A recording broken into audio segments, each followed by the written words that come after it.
Sign the chat.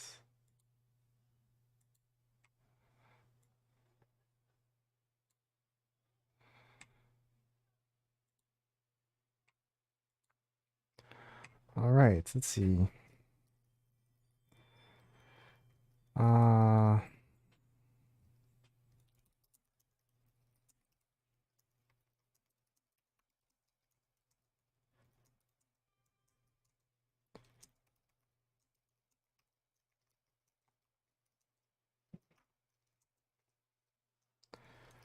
Join UID.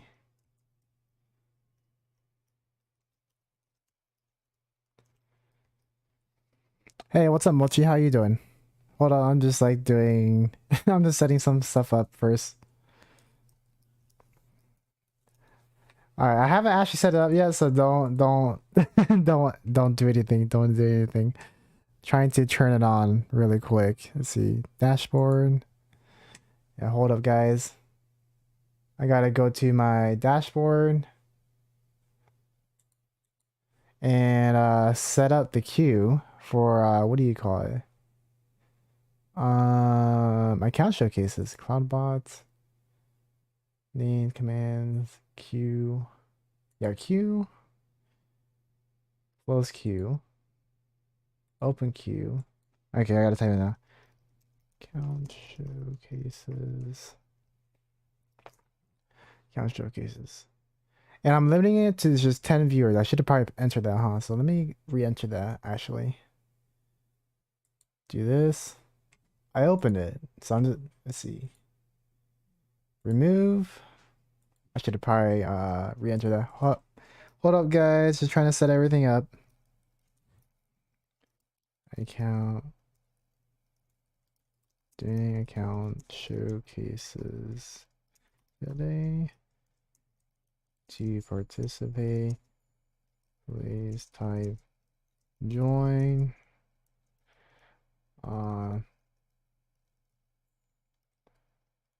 Enter UID.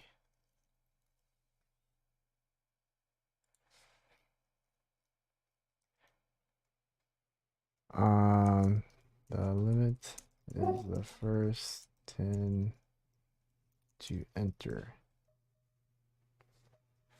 All right, cool. Pin that. Perfect. All right, now I can start playing. Also, what's up, Fabi, Ryan, Hinami, and a Free Gamer? How you guys doing? I need to have like a starting soon screen. But like the reason why I don't do that is because I don't want to make you guys wait like an hour just for me to get on. But because like the change that I make, it's like super little. Not that big of a deal, but maybe I should start doing it. But hold on, I'm gonna do my daily commissions and stuff first before I start doing account reviews for today.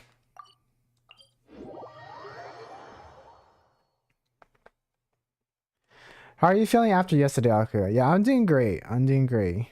I had like when I'm staring at something that's very graphic intensive and I'm moving around a lot because you know it's first person view. Genshin is pretty nice on the eyes for the most part. I have motion blur turned off, so that helps a lot. But I guess if Genshin, it's easier for me to sit down and play than it is for me to play a game like what do you call it, Atomic Heart for long periods of time. But I'm doing better. I'm doing better. I didn't throw up. Has anyone participated yet? No, not yet. I mean, you guys don't have to like wait for anybody. You guys can just enter your just enter the queue. No need to wait for anybody. Because right now I'm doing my daily commissions, so that'll give people time to trickle into stream if there is any, you know. If nobody comes, that's fine. Because that means I can play TCG. Or do word exploration. Yeah, if nobody comes, then that is completely fine. Because that gives me time to do either TCG or world exploration. Probably world exploration, to be honest. But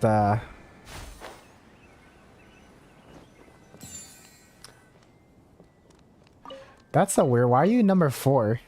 Number 4? That doesn't make sense.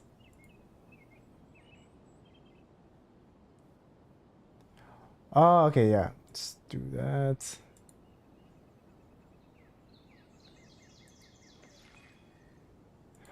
Okay, so now, okay, so ignore the number. You're technically first king enemy. I just deleted the previous people that were in the last queue because like when I deleted the queue, it didn't actually delete the previous members from before for the what do you call it, for the TCG thing.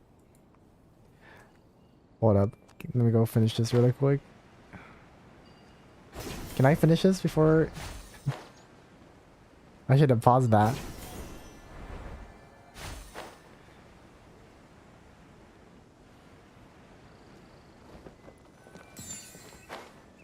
Go up here. Right here.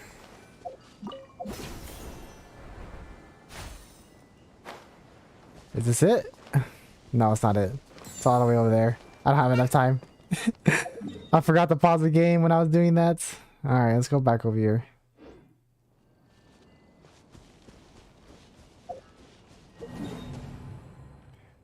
Let's go back right here. You can roast my Gani if you want, Aruku. She's a work in progress. All my characters are in progress. Don't worry, all my characters are in progress too. You never have a finished character unless you have perfect 40% crit damage or something. Megani has a 4-star goblet. You're already reviewing your account before I even reviewed it, you know what I mean? No need to judge yourself that hard.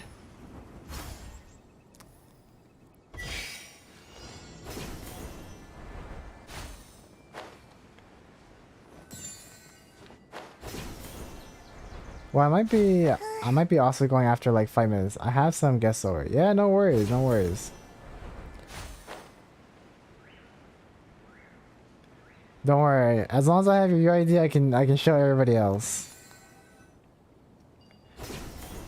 Since you entered the raffle with your UID.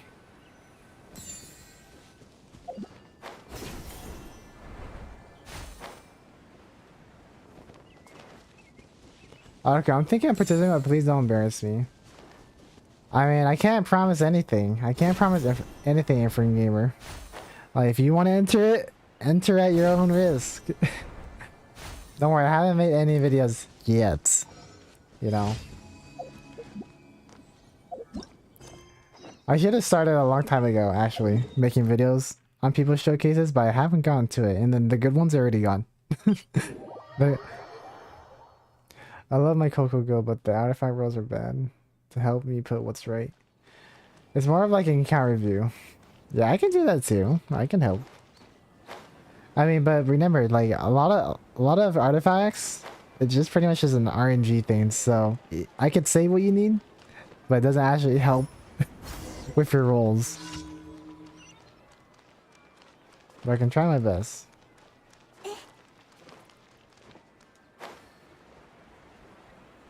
What the freak? Look for a team at the wealth spots. Surprised I didn't find that chest.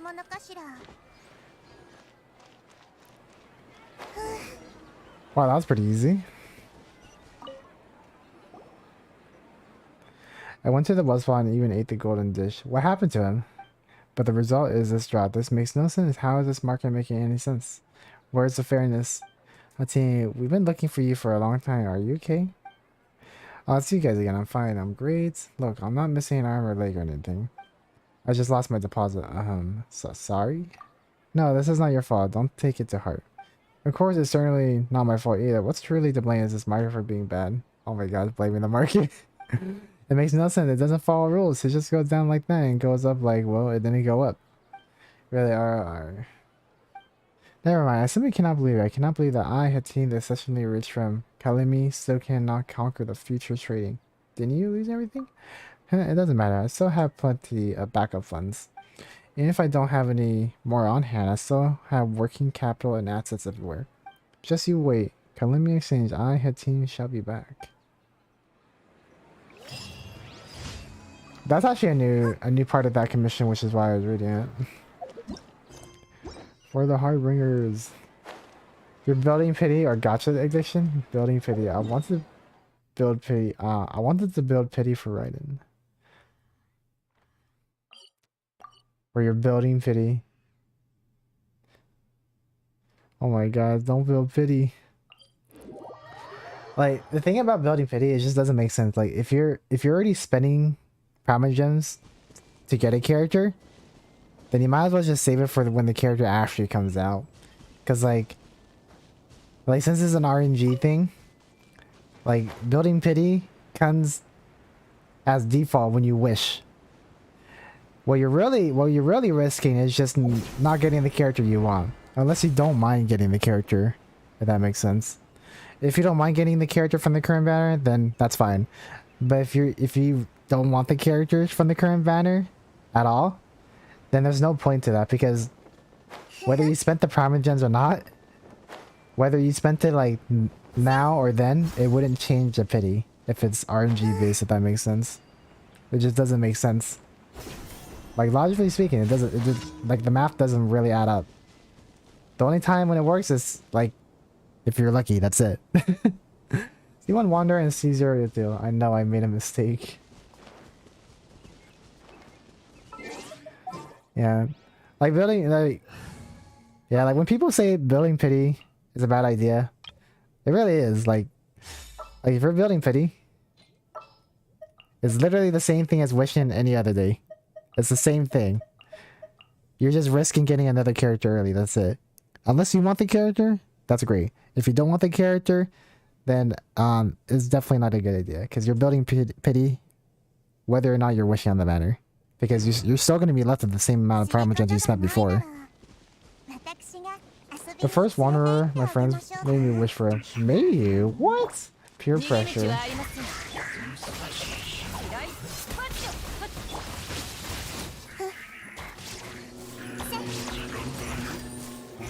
You got done in by peer pressure.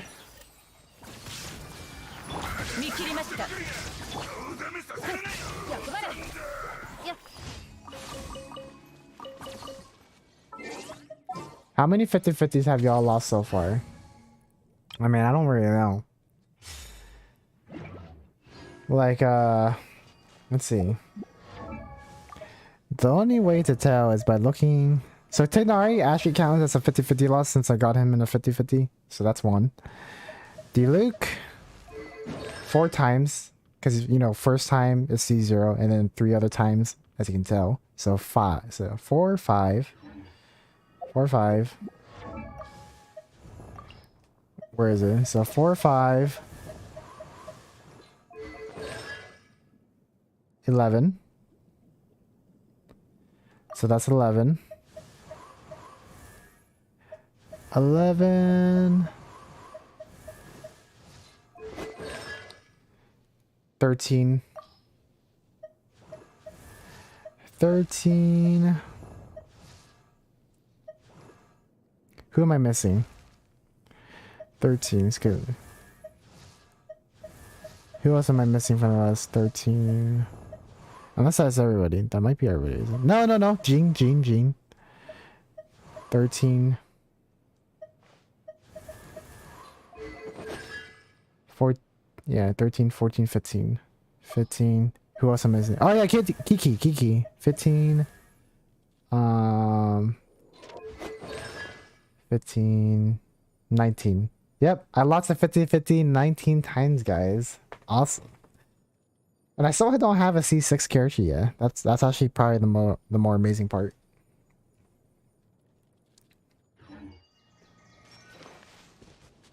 So 19, guys. I lost it 19 times. Hey, what's up, Akira? How you doing? Swift Slayer. On to the next one.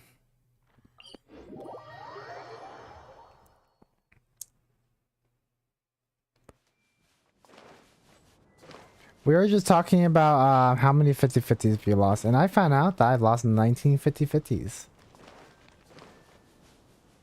Oh, whoops. To complete the time trial.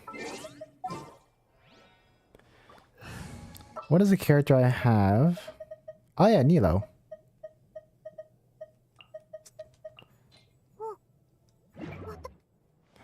Alright, so we're gonna use Nilo and Nahida for this since I don't have companionship 10. Feeling better. Yeah, I felt better.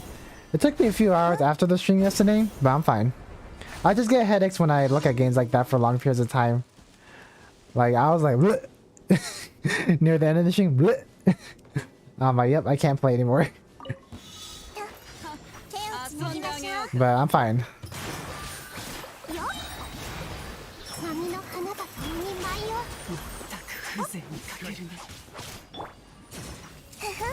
Wait, I didn't get that guy right there?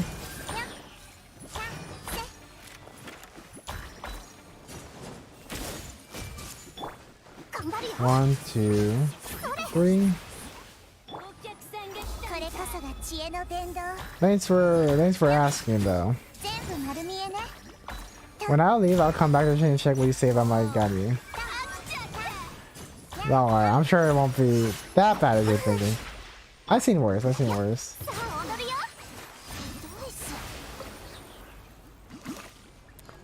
The worst ones are actually my family members, like my brother and my mom's account. I do their artifacts for them. So you can't your artifact can't possibly be that bad. Okay. So no worries if you're that self-conscious about it. Anyways, let's go back to right now, Akira, I'm just doing daily commissions, you know, using my resin, the normal stuff, you know, before I do account showcases. And so far there's only one person in line, which is Hinami.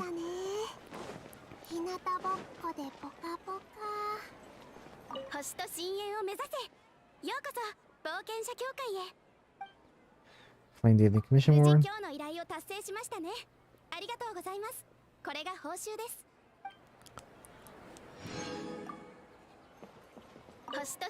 Well, yeah.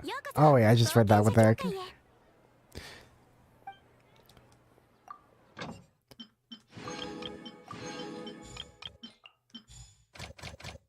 Oh, I guess I started pretty early. All right. So what should I do? Oh wait, I just realized that I should have been using Yao Yao for this. Rip. Well, it's fine. I guess Needle needed it too.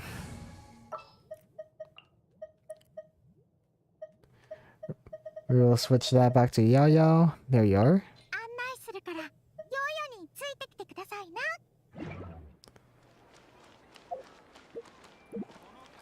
Alright.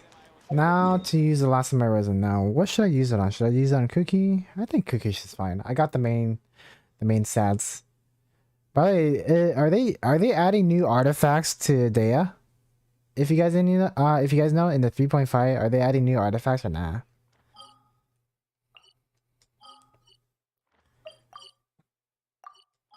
I didn't watch the full live stream.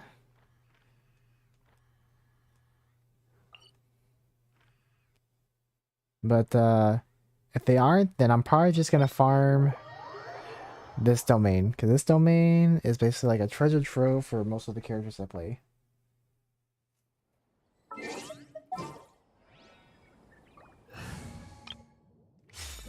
What are my artifacts at, actually?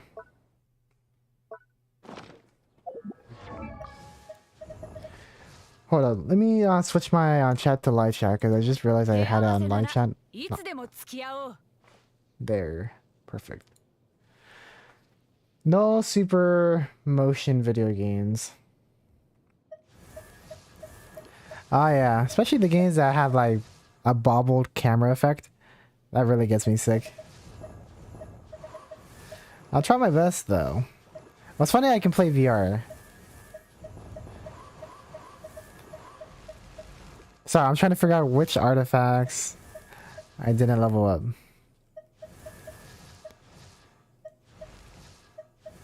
Because I think Candace needs this one too. I'm not sure. Which artifacts do I need?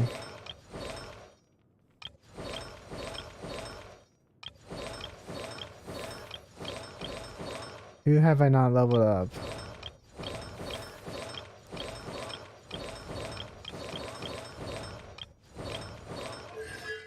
Yeah, I guess Wanderer, huh? Alright. This is my Copian artifact. I just need to get rid of some so that way I can farm some more. If it all can go into energy recharge, that'd be super cool. I doubt it though. Oh, attack, okay. Oh, that's it.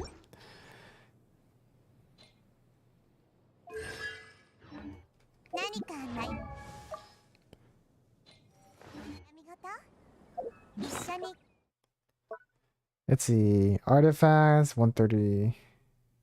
Yeah, 1397. So that's still a lot of artifacts I still have.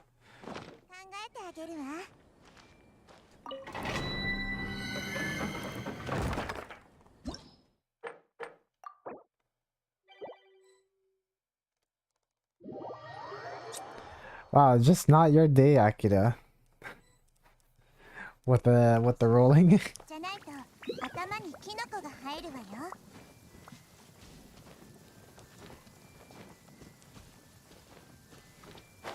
I've heard Kave will be a 4-star. Oh yeah, Kave more than likely is gonna be a 4-star. He doesn't really strike me as a 5-star character, but you know, there is Niguan, you know. We got Niguan. He's a 4-star. Despite her role and everything in the story for the Leo arc. So who knows? But more than likely he's gonna be a 4-star, yes. That is purely speculation, but a very likely truth.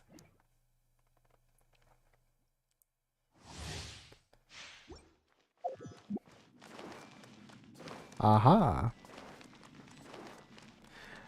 Why did they do Cavi like this? I mean, I think it was kind of expected. I think it was expected.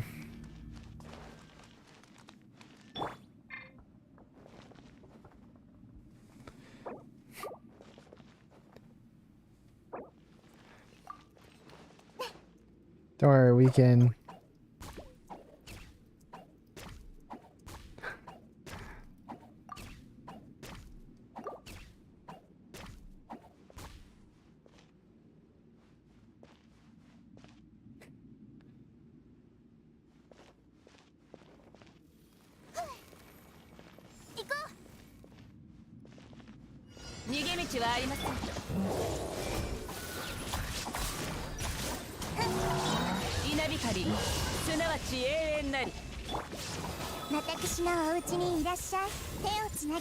Like that. Oh my gosh!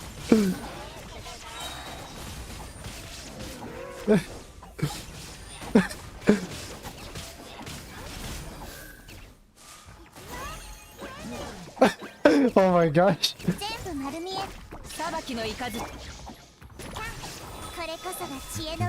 I thought I died there for a second.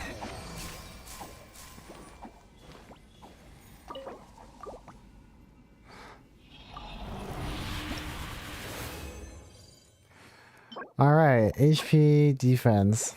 By the way guys, once I'm done with this artifact run, I'll start doing count showcases.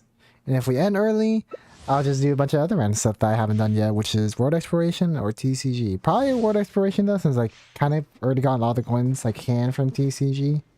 And I'm really waiting for the new TCG cards coming next update. Bluetooth domain. Bluetooth domain. Is it because I'm like not even here? I'll just say LOL. Pretend I understand.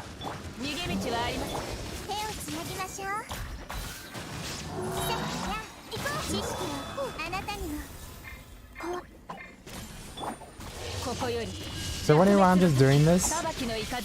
It's because writing gives a 30% buff in attack, which applies to everybody, which also increases my damage.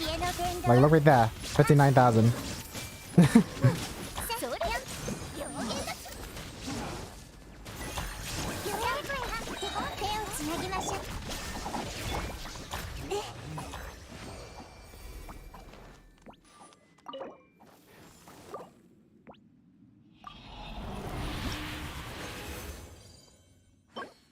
Oh wow, look at this guy. It's crit rate, crit damage, elemental mastery. That looks good, but if it doesn't roll well, that's the real question.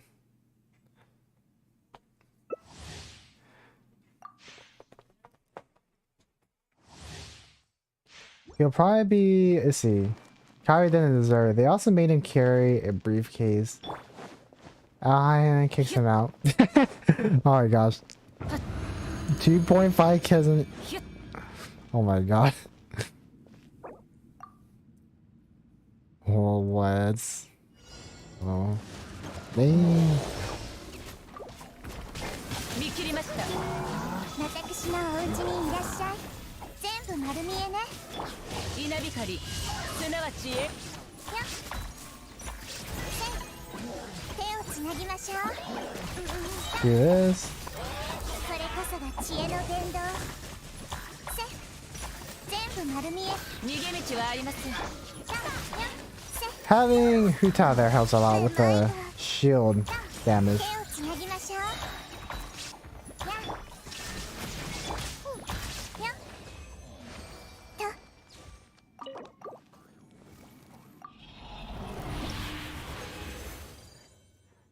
Geo. Wow, 2 Geos. That's kind of rare. Alright, I am done helping this guy because I don't have any more to really get helping with.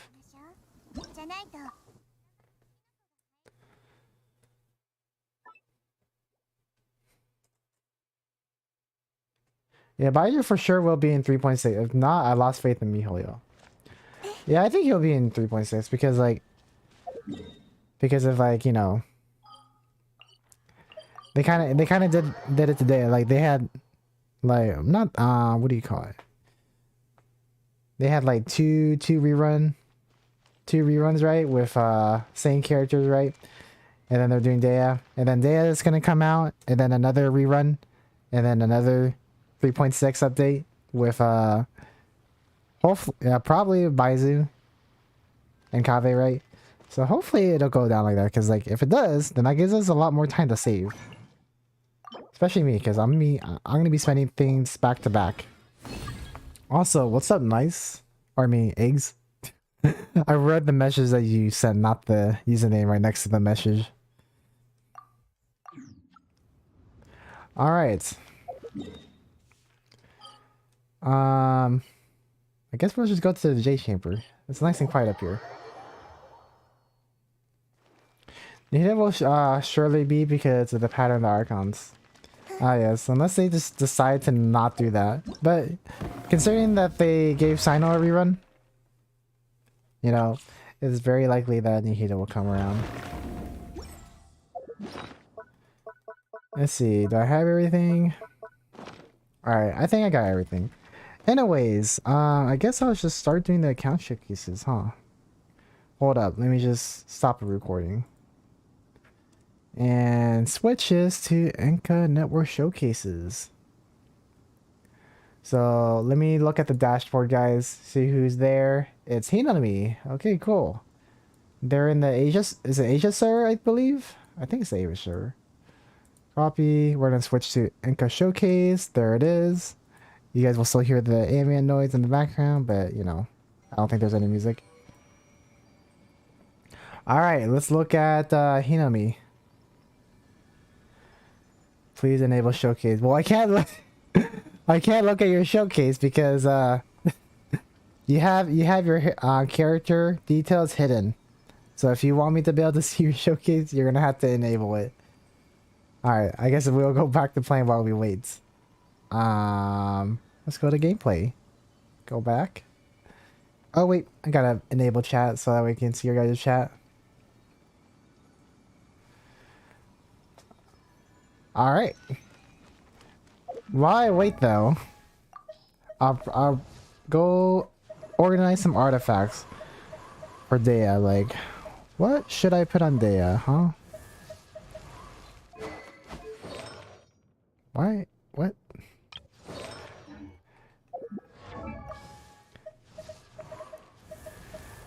Hold up. I am trying to find some artifacts. You know, I'll put on Amber. Dea artifacts will be on Amber. And since I don't think there's any artifact domains coming out, so if there isn't any, then I'll put the Shimenawas on her. I think the Shimenawas would be a good one on her for her. So let's go do that. The set that I'm gonna put on Dea, more than likely. I think I passed it. There it is. Let's look at flower first. This one, this one, this one, this one, this one. My gosh. Hey, I don't have any good ones. Probably the, oh my gosh, that one's actually pretty good. For Yoimiya. Oh yeah. This one's good too. Crit 20% crit damage, energy recharge. Ay. Okay. Hopefully she does crit damage, you know. I don't know the stats on Dea, so hopefully it's good. We're gonna put this on Dea. We're gonna enhance this one for Fischl. Because we didn't enhance this one. Yes, it went to crit damage. Fischl. Oh yeah, I gotta look at Fischl's afterwards now. Fischl has another good artifact, guys. Okay. Elemental Man. Okay. I don't know Dea's kit at all, actually, so but he looks like an attack buffer. We'll just find one and just say, oh wow. That works. Okay, now for Goblet, do I have any good prio ones? This one can be, if it only goes into crit damage. And then this one, crit damage, crit rates. I guess I'll just put that right there. Okay, it should be okay now. Alright, I just got finished. Alright guys, let's look at Hinami's showcase. You know, I have an inkling that nobody knows that I'm doing account showcases today. Which is fine, because I can do exploration. But maybe I should have advertised that better, huh? Anyways, let me go open this. This. Refresh. Yep, it's there.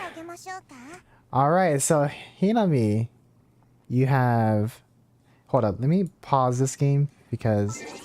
There. Because I realized Nahida talks and that just... She just interrupts me from time to time. Anyways, we got Ganyu. You have Slingshot. Interesting. That must be your... I mean, that's a good weapon if you literally don't have a good 4-star weapon. Or 5-star weapon. But we have a companionship level 10 Ganyu. C0. Talents 878. Pretty solid. And then what do you call it? Let's see. So for attack 1400. Pretty decent for what you have. And then for crit rate, you actually have really high. Actually, I think with this, it's almost, you have it at like 95% crit rate. Because if you can include her talent, right? If you include her talent, that brings it automatically to 95%. And then if you have her in a team with 2 cryo at the very least, then that's already over 100% in crit rate. Just an FYI, guys. So depending on his team, he pretty much is guaranteed crit damage every single shot. And then for crit damage, 120%. Not too high, but actually pretty good considering what he has. Now let's see what makes all this possible. He has a 4 Blizzard Strayer set.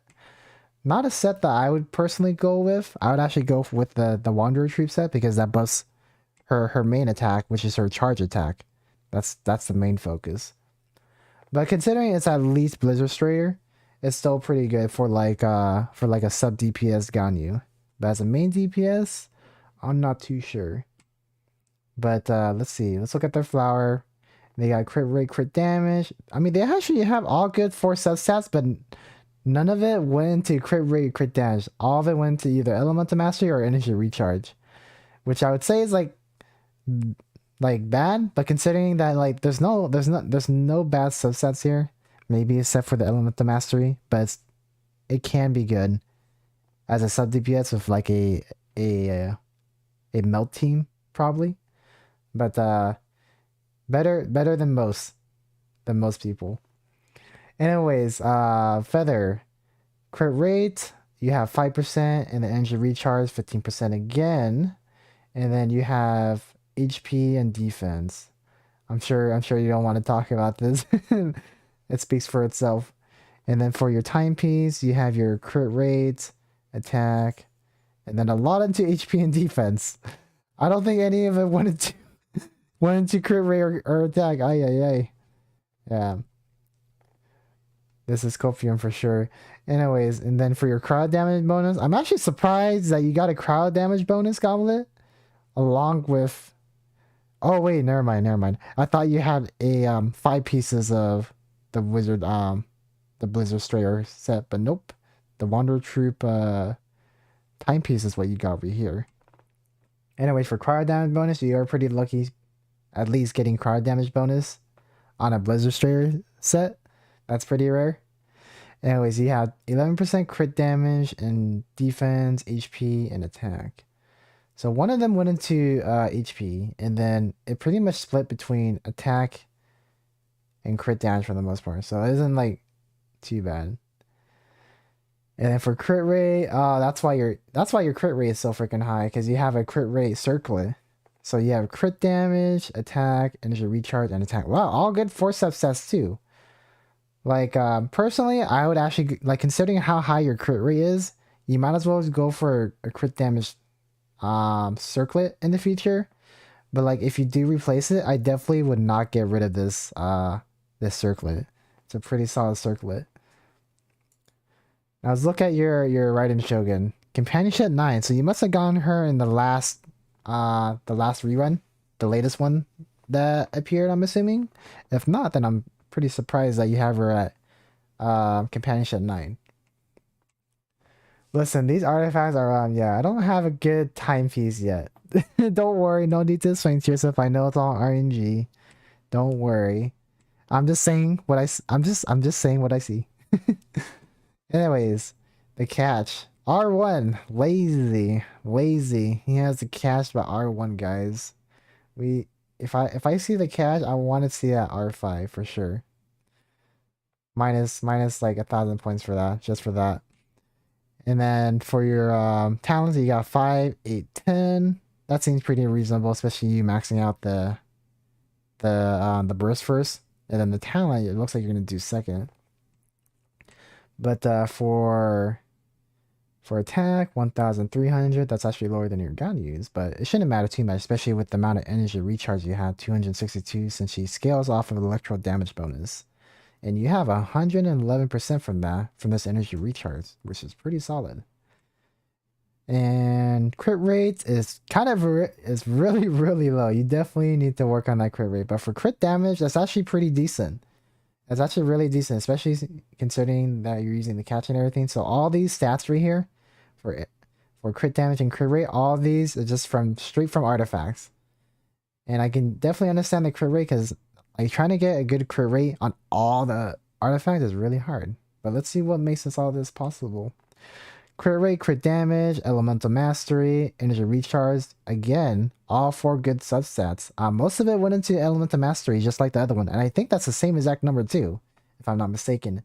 But this time, more of it went into crit damage, which is very fortunate for him, than it did into energy recharge. Not that energy recharge is bad. Energy recharge is still good, but oh yeah, he does have an energy recharge artifact.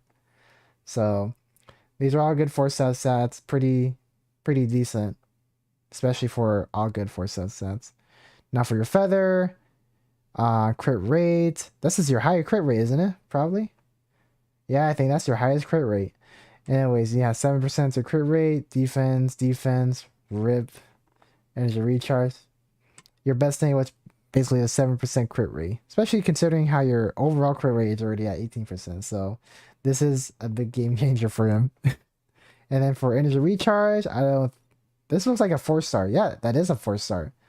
So, but energy recharge main stats on an emblem set, it's really hard to come by. So I can understand why. And then considering that, you actually have some really good substats too with this 4-star. Despite it being a 4-star, it has really good substats. All 4 good substats too.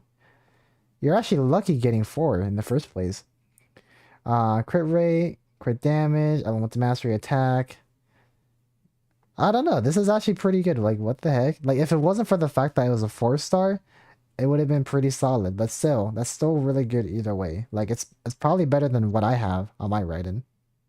Actually, never mind. I think mine's like slightly better, just slightly. But next one, electro damage bonus. You have 19% to attack. Wow, a lot into attack. Better than defense though. But it looks like some of it went to HP and one of them went into defense. But at least 20% went into not elemental mastery, attack percent for that damage, I guess. And then for crit damage, you have a circlet that's crit damage. And then it doesn't look like you have any crit rates. So this is pretty much just for the crit damage and energy recharge right here. And then the attack is kind of a bonus. But overall, great character for what you have. And then I just noticed that your catch isn't even level 90. Like, what the heck? Not even R5, not even level 90. What is wrong with you? That's the only thing I have to criticize you about, Hinami. Why do I feel like y'all tried to make my builds look bad? What do you mean? I feel exposed. I mean, you exposed yourself. I can't I didn't do anything. You did it yourself, okay? All right. So that's the end of Hinami Showcase. Let's go back to gameplay. Anybody else in the... Yep, Mochi's there too. So I guess we'll do Mochi. Just kidding. Go back over here. Mochi's next. All right, refresh. Actually, no, we type it right here, huh? Paste. Okay, and we're having the same issue with you too, Mochi. You guys need to show your character details. Like, yeah. If you guys want me to, okay, I should probably list this in the future. If you guys are participating in account showcases, you gotta show character details because it, like, whatever setting that you set in game, it appears here too. But while I wait for you to correct that, I'll go back to my gameplay.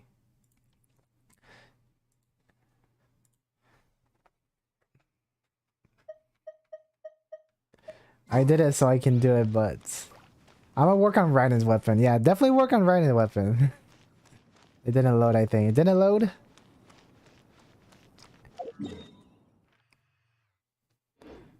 Try now, I swear. Here, just wait a few seconds. I want to look at my official because I realized my official wasn't even maxed yet. Oh my god, look at my crit rate, crit damage. Damn, official. You freaking tanky with those damage. Weapons, Skyward Harp, artifacts. I got the two-piece for attack, for Oz actually. I should probably max out. I should probably crown Oz in the future, huh? But yeah, my freaking official. Spicy. Aye. Anyway, oh yeah, and she's obviously at our, not R6. C6 is what I meant to say. C6, guys. And then like the new stat I got on the flower, 24% into crit damage was pretty sick. None of it went into HP, and the other percent went into attack, which is also what she needs for Oz. So super solid. Aye. Couldn't ask for a better official. She's carried me since day one, guys. Day one of Genshin. All right, we'll look at Mochi. Let's see if Mochi is telling the truth about enabling it, huh? Let me pause this really quick. Shift. Let's go to here. Click this.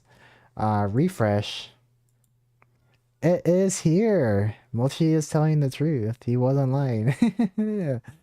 Nah, ain't giving it a shot. I'm scared. Y'all builds are so good compared to mine. What do you mean? What do you mean? Aye. I'm like, keep in mind, I had 2 years to build Fish into what she is. Okay, so like, consider that. Like, I had the time and resin to do all that. Okay, if I started from 0, I'm sure mine would look just as bad as anybody else's. Okay, Anyways, for Mochi's showcase, we had the Riding Shogun. Okay, companionship level 10, C0, engulfing lightning. So this is they probably got like super lucky. If you did, that is really, really good. Anyways, for towns, 8, 10, 10. That's pretty good. You know, if you're gonna crown these ones, you might as well crown the attack too. Not that you have to. Not that you have to. But you could, you know, just to make her look even better. I mean, you got 10 here, 10, 10, and then 8. Don't worry. Don't worry. That's like, you don't even have to do that. I'm just saying, like, you could. Considering you had the engulfing lightning as well. Anyways, for crit rate, crit damage, that's actually pretty high crit rate. But for crit damage, it is actually pretty low, especially having engulfing lightning. Like, I probably would invest more into the crit damage than into the crit rate, because like without the crit rate, um, you would still have about 30%. What do you call it? Crit rate, which is still pretty good. Especially if you get lucky on another crit damage circlet that gives you some crit rate too. So like that would bring you to like at most 40, which is still pretty decent. And then for electro damage bonus and energy recharge, this is actually pretty much the same thing as Hinami.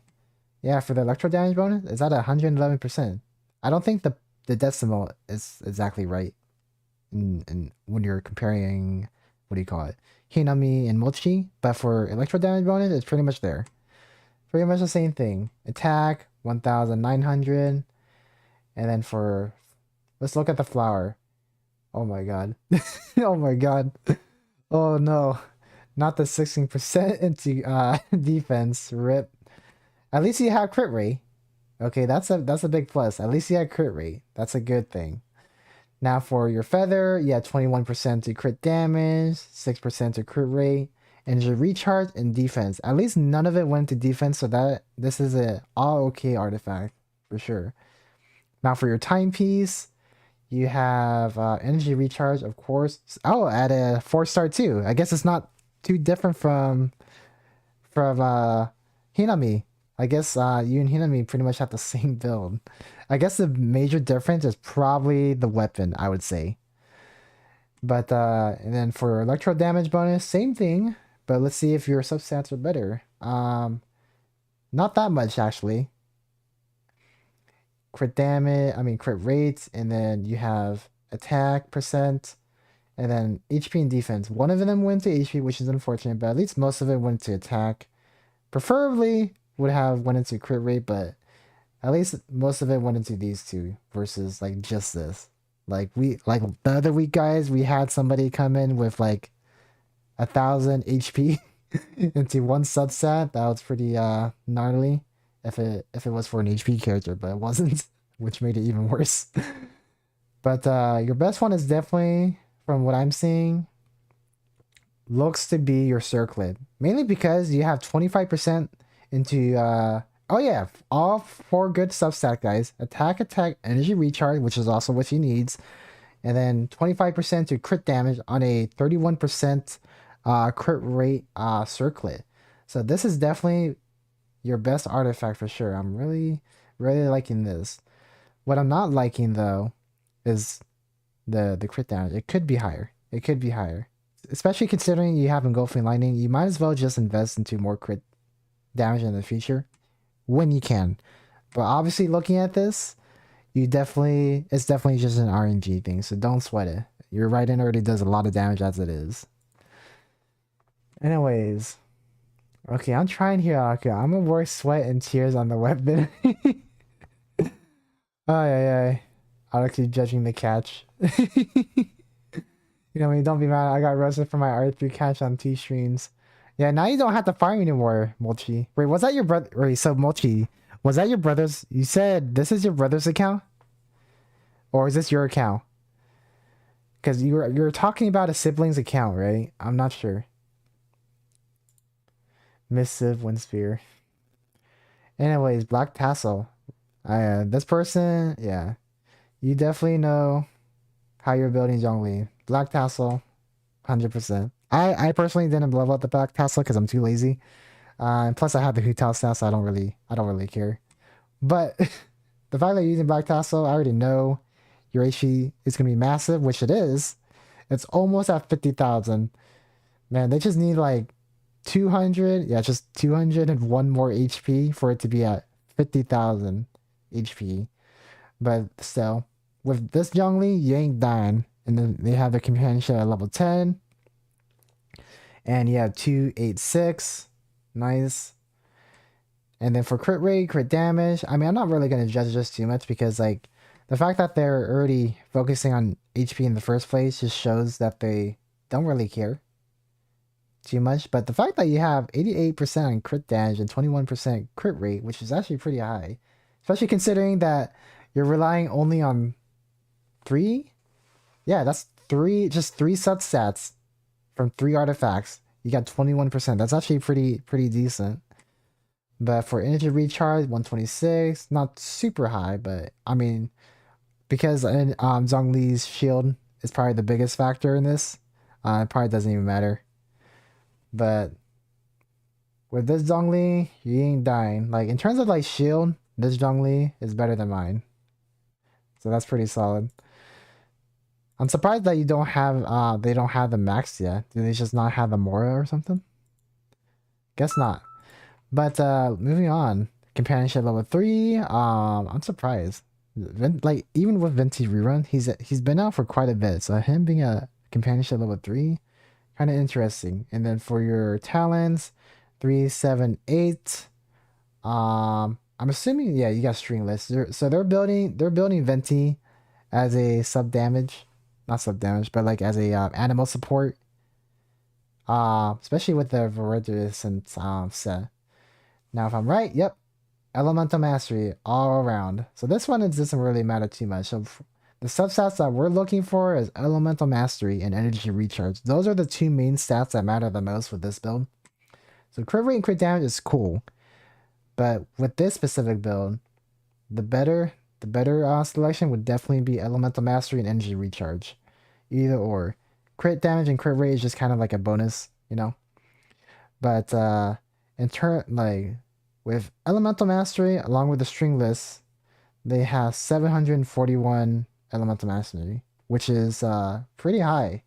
Rightfully so, with 3 5-stars artifacts being at Elemental Mastery. Anyways, crit rate, attack, Elemental Mastery, defense. This one's okay. Because, like, again, we're looking for the Elemental Mastery for this build. Crit rate, crit damage. This is super cool. If it wasn't, like, you know, Venti. Like, for this Venti build. It's still a really good one. Like, if you found like an animal DPS thing, I'd much rather have this on that instead. Because, like, again, guys, crit rate and crit damage doesn't really matter too much with this Venti build. What's better is actually this 1 energy recharge. Unfortunately, nothing went into energy recharge, which is fine. I mean, this isn't a bad artifact. It's just not the best one for Venti. Now for Elemental Mastery, Elemental Masteries, getting an Elemental Mastery substat guide is super hard. It's probably one of the hardest substats to get, especially for all 3 artifacts over here: Timepiece, Goblet, and Circlet. But let's look at the Timepiece first. Attack, energy recharge, HP. Again, this person, yeah, they got super unlucky. They're just going for main stat. From what I can see. Like, once they got the main stat, they're like, yep, I'm done. I'm done. Anyways, they got energy recharge, and again, they got unlucky with no rolls going to energy recharge. And then for Elemental Mastery Goblet, they have crit rate, crit damage. Again, this is really good. But this would actually be better on Nihida, I would say, in my opinion. But this is all they had. Like, again, guys, this is great. But what would be even better, instead of these 2, right? Energy Recharge, Elemental Mastery. And then more Elemental Mastery here, obviously. Now, finally, after 4 artifacts, they finally got some rolls into Energy Recharge. Let's go. Energy Recharge. But unfortunately, they had no Elemental Mastery substat for any of these except for the flower, which is super unfortunate. But as a ready to go support Venti, this one's pretty solid. I mean, it's good enough for the this. That's why I would say just max out their level, and then their burst, and you'll be fine. But that is all for Mochi's sibling showcase. That's actually pretty good. Anyway, let's go back to gameplay and go back right here. Sad they can watch the stream at any time. Okay, my Mona is sort of a DPS and support, but she has. I'm begging, don't look at Venti. Please, hey, no. I wasn't reading any of your messages till now, Mochi. Like, I had my eyes focused on just the showcase the entire time. Yeah, guys, if you don't want me to look at anything, you guys just don't include it into the showcase. Don't include it into the showcase. It's still really good Venti. I mean, like if you're just going for the main stats, it's actually pretty good. Good enough for this biz. He pulled him just to be there. I mean, just to be here. I mean, Venti is actually, like, the way he built Venti is actually pretty solid. I mean, if you don't care about having the perfect substats, I mean, that's pretty much what you should be going for a Venti. Let's see. Anyways, what else do you say? My Mona is sort of a DPS and a support, but she has attack artifacts. I did beg, but it didn't help. Things are tight. I will be embarrassed in front of 1.75 thousand people. Don't worry, not that many people actually watch my stream at a single time. Not many people have that time to actually look at my stream, so don't worry. Anyway, the Fring Gamer, you're next. I just noticed that. You're next in line. So let's go back and copy. Paste. Enter. Actually, I'll just click that. All right, finally, we have somebody that did not hide their hide their account. We can finally get straight into it. All right, so whatever you say, I'm probably not gonna be able to see it. Anyways, starting off with Kaching, we got companionship level 10. We got 355. Pretty interesting that you stopped at 5. But you do have a battle pass weapon. That I'm surprised about. I did not take you for a spender in the game. Even if you're just a light spender, getting the battle pass is still pretty expensive for most people, especially if you do it monthly like I do. But definitely the Black Sword is one of her best 4-star weapons if you don't have any good 5-star weapons like the Mist Splitter or something. But definitely a good one for sure. Now for attack, it's actually pretty low. What is your level on your Kashin? 80, and then for your Black Sword is 60. So you don't have the, in terms of stats, they're still pretty low, but then again, your character and weapon are not even maxed out, so it's still too early to judge. But for your crit rate, crit damage, yeah, 36, 78. I consider that pretty low. Especially considering that your Black Sword is basically 2/3 of your crit rate. But for crit damage, let's see. A lot of your artifacts are 4 stars. Okay. So you're still trying to gather artifacts, so that makes sense. Now, let's look at what artifacts you're using. Gladiator's Finale and Noblesse Oblige. So this one's an interesting one. I mean, I can see what you're doing here. You're trying to be very balanced with Kaching. Definitely something to look at for sure. But at least both of these support her damage for her attack and her burst. So, but let's see what makes all this possible. Crit rate 3.1, attack, HP, defense. This is I don't know. I don't know what to think of this one. It hasn't been maxed out yet, I can tell. But hopefully if you do max it out, hopefully it goes all into crit rate for your sake. And then for attack, for your feather, you have crit rate, elemental mastery, defense, HP. This is Copium for sure. Especially since you're already 11 levels deep. And then for timepiece, you have attack again, attack percent, which is what she needs. Crit rate 16, 15, yeah. Attack, defense, HP. Pretty Pretty copium, especially since you're 11 deep in this one as well. And then for your goblet, you have 3% crit rate, HP, defense. This one, I don't think you even tried to level it up. I mean, you have 4 levels, but it doesn't look like you're trying to go any further than that. But you're getting really unlucky with the HP and defense. But then again, that's not your fault. I mean, RNG is just RNG. You can't do nothing about that except for play some more domains. And then for your last one, HP. Okay, so the only one inconsistent is the HP. Definitely want to invest into either like crit damage or crit rate circlet. In your case, probably a crit damage circlet in the future if you can. Although with this artifact set, I definitely don't recommend investing too much in this, especially since both of these you can just like get them for free by dumping your other bad 5-star artifacts into getting these two. So definitely don't really need to do too much. I mean, you just need to work on the RNG. That's it. Now for your Raiden Shogun, you had the 4-star Missive Wind Spirit. I'm very surprised to see this. Normally, I see the catch or engulfing lightning. Engulfing lightning, you know, you get lucky or not.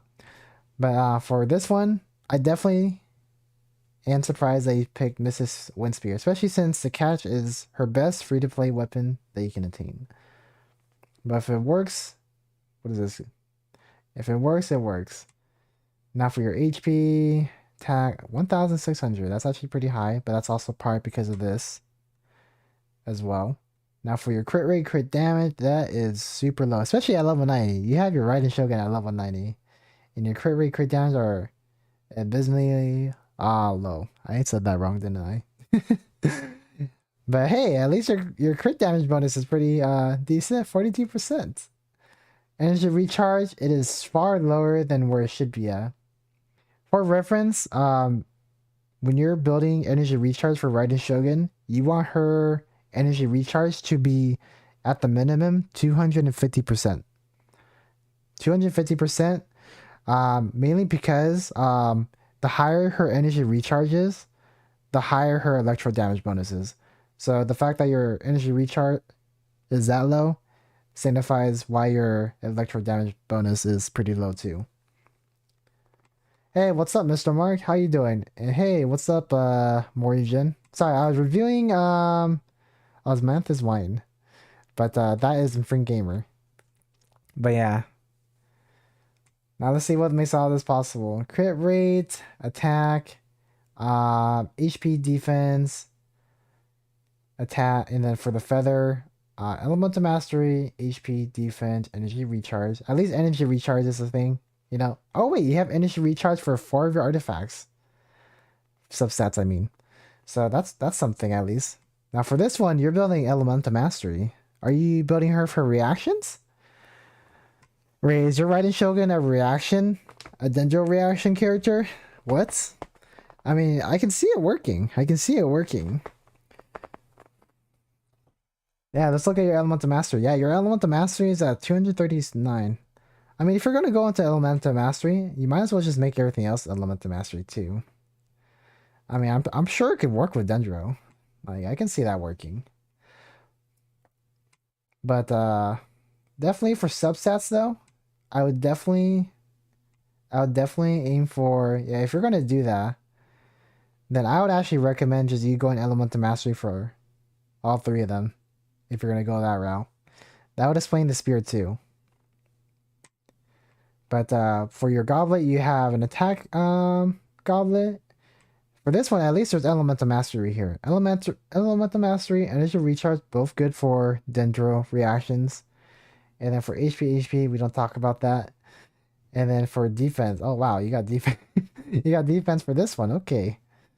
Energy Recharge, attack, HP, defense. Alright. I mean, the only ones that really need, like, if you're going for Dendro reactions, I definitely would change these ones in the future. And then I would actually change Gladiator's Finale and Thundering Fury.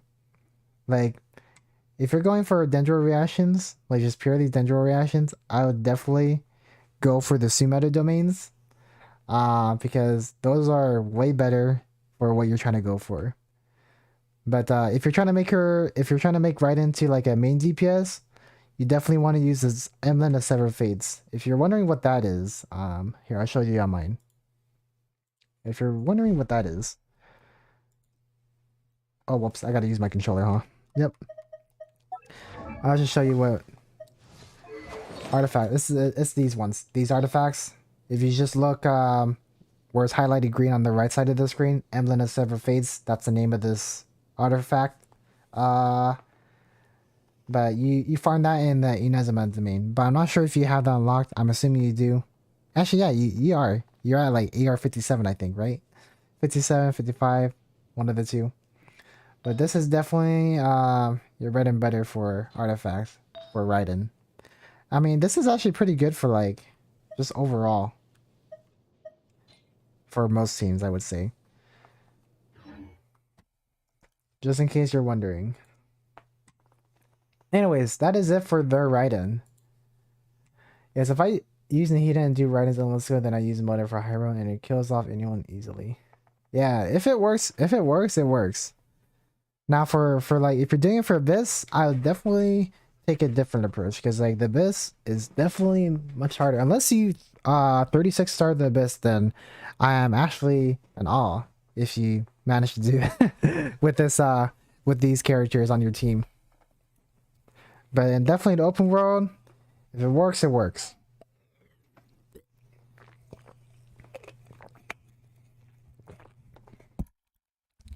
All right, what's up, Mr. Mark? How you doing? Yeah, sorry I didn't say hi right away because I'm just doing account showcases right now. Right now, I'm reviewing Infring Gamer, who is a third person. I'm not sure if anybody else is in line, but if you want to be put in a queue so that way I can look at your showcase, then definitely look at the pin. But anyways, enough of that. Let's look at Mona. So your Mona isn't isn't all the way maxed yet. You had the Wisdith, and yeah, the Wizard at level 60, Mona at level 60, companionship level 1, 444. Crit damage, that's pretty high, but that's probably because of the Wizard. I would actually go for what's that one weapon called? Hold up. Let me look for that weapon that I'm talking about. Yeah, so for Mona, a good 4-star weapon for her would actually be the Favonius Codex, because kind of like Raiden, Mona scales heavily off of energy recharge, and as a like if you're going free to play, and if you have this weapon, like this weapon technically isn't free to play, like, but this weapon is more easily obtainable than most weapons. But like if you have Favonius Codex, that is technically a better option for Mona, if you're wondering. But anyways, let's go back to your showcase. But crit rate, crit damage, 25%, 103. Energy recharge, 139. That's pretty low. But then again, so is your level and weapon. Not that the weapon affects energy recharge, but you get the point. Now for artifacts, 444. You have 3 4-stars and 2 5-stars. Okay, let's start with the feather like usual. Crit rate, crit damage, and then defense, energy recharge. Most of it went into these two. I'm not sure if it rolled into defense or not. I'm not really too sure on the rolls on 4-star artifacts because it's been like, I don't know, like forever since I leveled them up. But considering you have 3 good substats and then most of it went into crit rate, crit damage, that's actually really good for a crit rate, crit damage substat in a 4-star artifact. Anyways, let's look at the feather. It's also a 4-star. Attack, energy recharge, HP, and defense. So again, you level them up, not all the way this time. Probably a good idea not to, because the best subset, yeah, you want to be looking for is probably just like energy recharge. Attack is good too, I guess, for like just basic attacks. But if you don't have constellations on Mona, trying to make her into like a main DPS off of, charge attack is actually really difficult. Not that it's impossible, it's just more difficult. But just like at C0, energy recharge and then crit rate, crit damage is probably the best thing you want to go for Mona. Now for attack, you have the timepiece as attack. I would actually go for. I would actually like. It looks like you're trying to make her into a DPS, especially with the weapon. So I guess it's fine. But you did get lucky with the energy recharge being 15% on the substat, so that's cool. Attack, HP, defense, that is what you did not get lucky on, unfortunately. But hopefully the rest of the rolls for this artifact, if you're gonna continue with this, goes into energy recharge because that's gonna help her immensely. Hydro damage bonus, that is a good one for, although it's a 4-star. I mean, at least you found a hydro damage bonus, which is pretty good. And then for the substats, again, you actually got pretty lucky. You're actually, I'm actually really surprised on your 4-star artifact rolls. Like for the substats, they're actually pretty decent for your other ones too. You got attack, crit damage, like that's actually pretty good. Like what the heck? Now for what do you call this thing? Circlet. You have defense. Interesting. I guess that was your copium artifact. Anyways, you have HP, defense, and then elemental mastery. To be honest, all of them except elemental mastery, yeah, are pretty bad. Cause like Mona, she doesn't really need defense or anything, but I'm assuming you did it because of the 2-piece, is what I'm thinking, if I'm correct. But overall, it's hard to really judge this Mona because then again, guys, her level isn't max, or her weapon, or her talents. So this could work. It could work. But in terms of Abyss, I don't think it would. But in open world, it'll definitely work. It'll work, guys. Yeah, it's actually not that bad. Your builds are not like really as bad as you say it is. Because I see some people that don't consider like artifact sets at all. They just consider like whatever they think is pretty. Like who cares about meta or whatever? They just do whatever. But if it works, it works. I got her recently, yeah.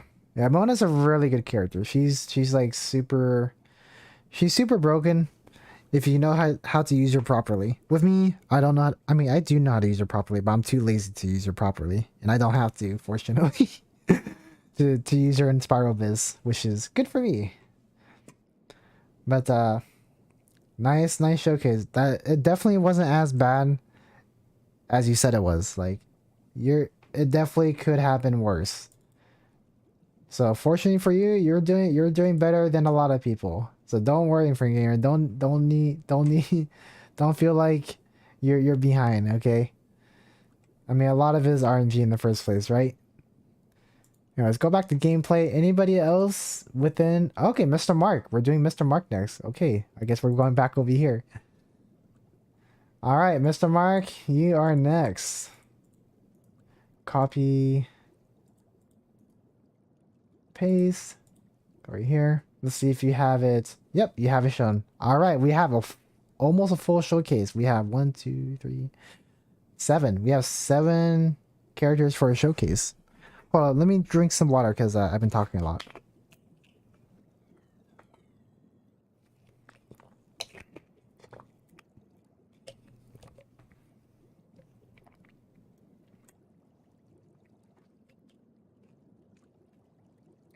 All right. So I'm assuming you got Elon, right?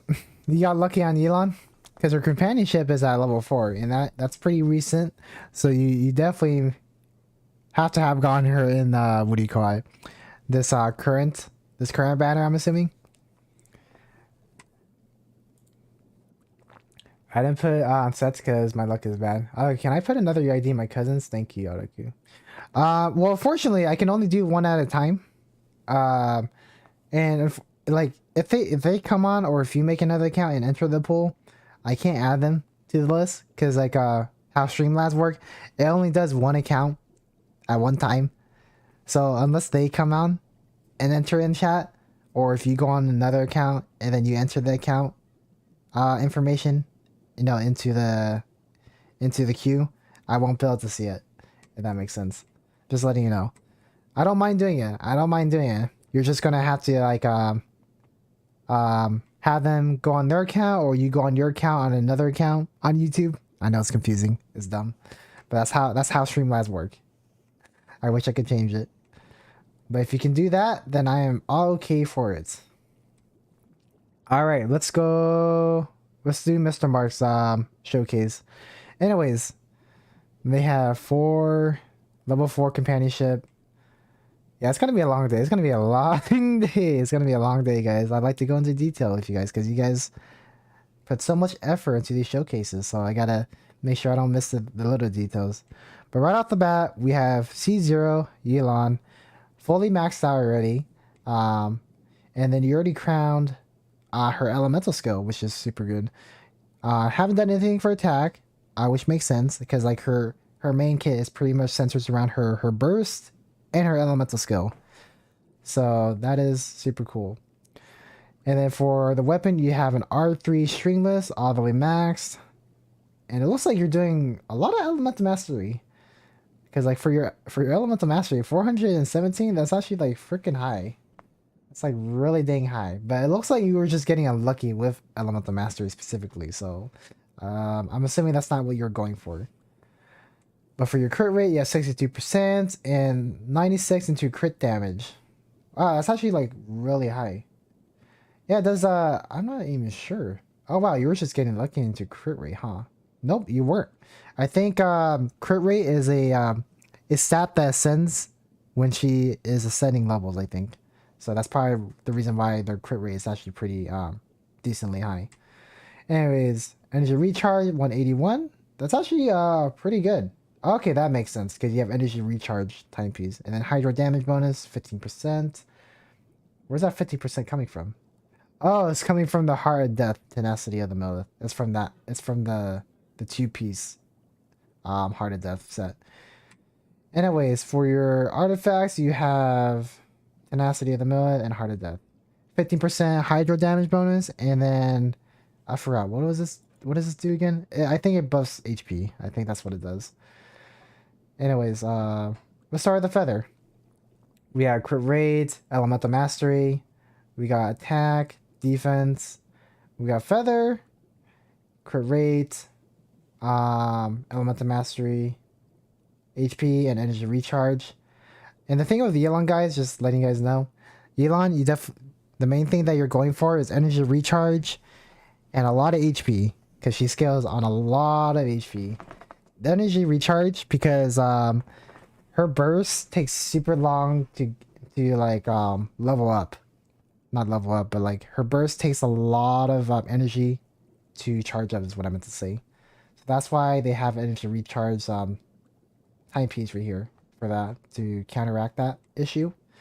And then for crit damage, yeah, 12%, HP defense, elemental mastery. Man, they're getting really lucky with elemental mastery, but the thing is that Yelan does not need elemental mastery at all. So I'm just gonna assume that they're just getting unlucky. Now for their goblet, they went HP instead of hydro damage bonus, and then they have crit rate, 7% crit rate, attack, a lot of defense. Rip, that's a big rip. I definitely know that's what you weren't going for. And then the only upside to this was pretty much the energy recharge and the one roll that went into crit rate. Now for your circlet, you have crit rate. No, not crit rate. Crit damage, elemental mastery, HP, defense. Overall, I mean, the only thing you definitely need to work on is just your substats. That's it. I mean, other than that, this is a pretty good one. Although, one thing I would say though, if you definitely want to maximize her burst and take care of her energy recharge issue, the Emblem of Severed Fates is definitely the best artifact for her overall for that issue. But considering that you kind of care about the elemental skill damage, that might not apply to you.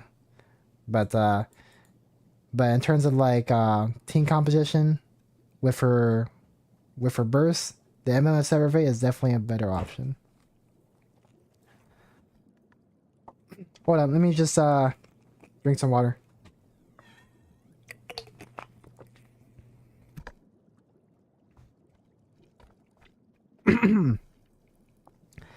All right, Ayato.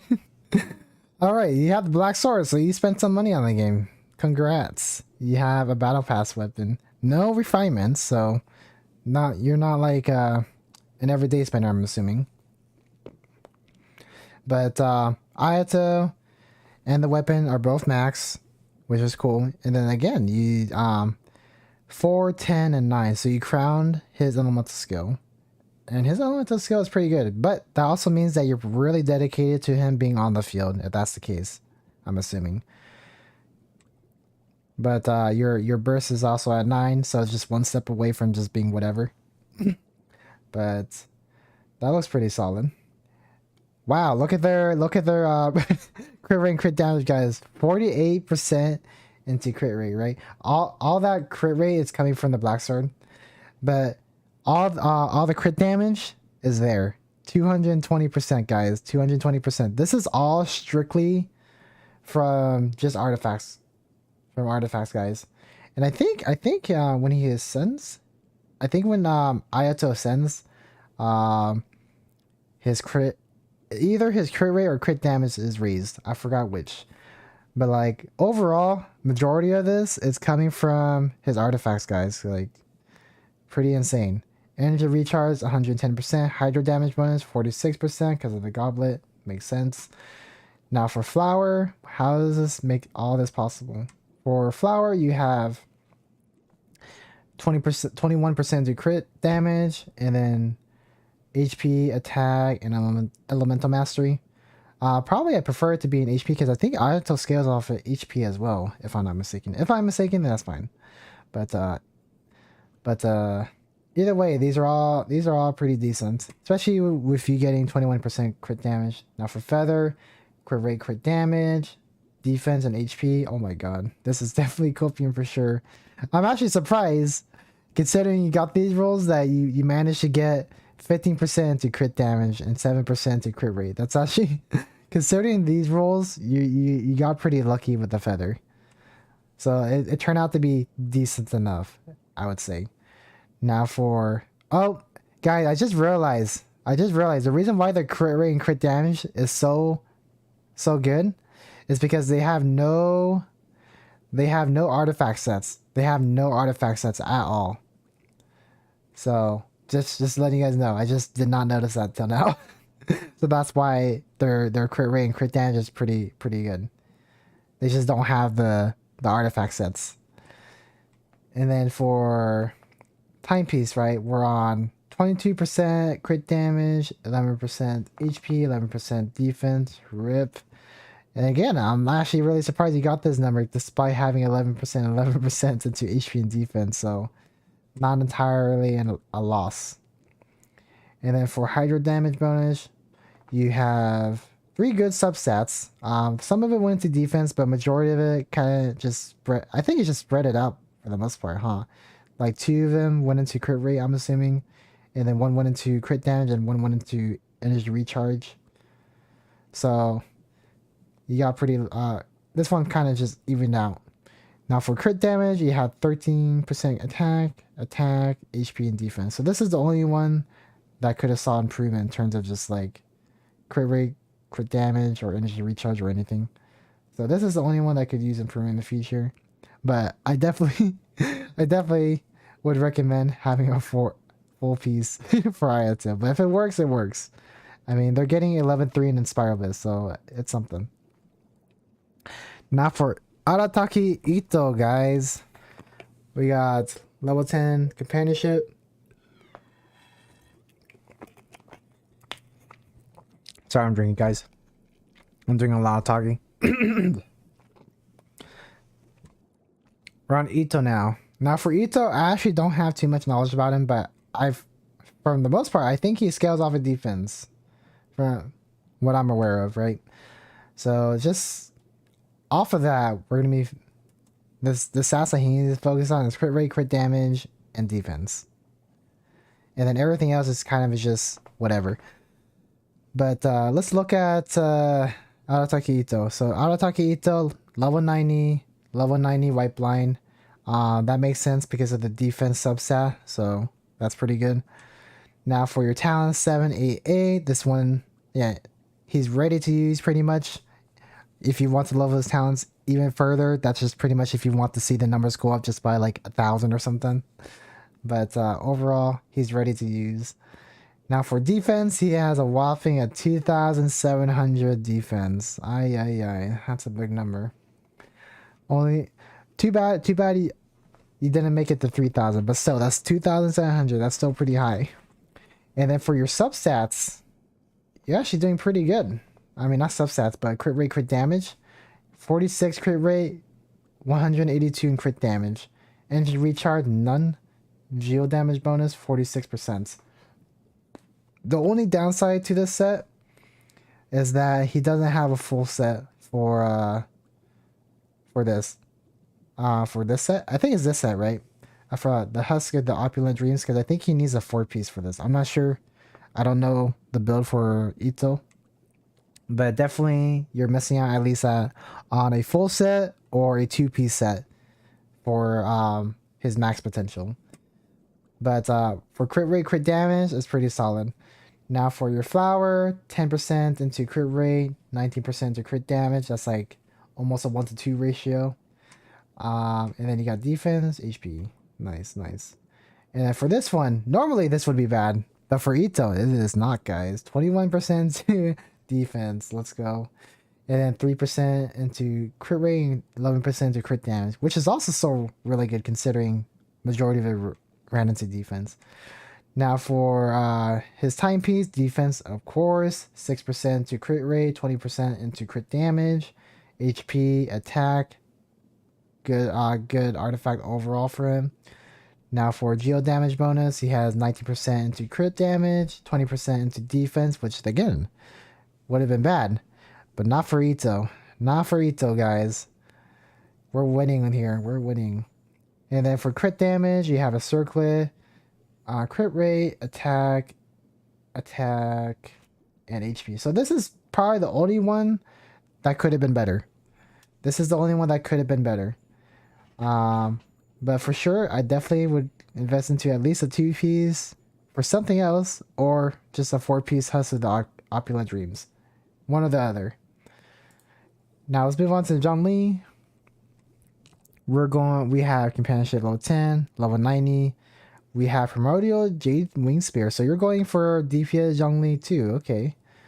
Although considering that, his crit damage is pretty lacking in that regard, I would say. And then it looks like you're doing the same thing with Zhongli again. You don't have the full set, which if you're going with DPS, I definitely would recommend that, because he very much scales off of HP at the very least in terms of damage with his burst. So definitely investing into that along with crit rate and crit damage would definitely be meaningful. Now for the flower, you have 10, 10, 10 or 10, 13 for crit rate, crit damage. That's pretty good. HP, attack. Now for feather, crit rate, crit damage, defense. These are bad, but at least you got 12% to crit damage at the very least. Now for HP, you have a HP not timepiece is what I meant to say. 10% to crit rate, crit damage, 35 elemental mastery, and 39 defense. Now for crit damage, not crit damage, but for your goblet, you have geo damage bonus. That's actually pretty high too. Does his geo damage bonus scale off of something? Because obviously getting 75% is pretty freaking high. So that definitely must have to be like a talent or something. Because like, to be honest, guys, I haven't read Zhongli's kit. I just know that more HP is better for the most part. But he's got a geo damage goblet. He has 10% crit damage, which is good. HP, which is good. Attack, defense, are like meh, whatever. Now for your circlet, you have HP. That's probably the reason why your crit damage is pretty low. But I'm assuming you're using it as like a hybrid or something. But if you're gonna go with damage, you might as well just go all the way out, is what I would say. Anyways, for his circlet, he has 7% crit damage, elemental mastery, HP, defense. This is the only one that, considering the build, he probably should change one or the other or something. Anyways, Ayaka. Let's go to Ayaka. So Ayaka, she has a companionship level 7, max level, and she has a Amenoma, or so Amenoma. That's how I'm supposed to say it. That's how you're supposed to say it. Amenoma Kageushi. Weapon R1, level 90. And then for talents, it's 389. Perfect. And then for crit rate, crit damage. Oh wow, crit rate, crit damage. And again, you're on a trend of just using 2 pieces. You really care about the stats, but sometimes considering your last 3 characters so far, I would say that stats are good. Stats are good. Don't get me wrong, but like having the artifact sets definitely can make up the difference between good stats and bad stats. Like if you had decent stats, like a 4-piece would be better than a really good crit rate and crit damage stat.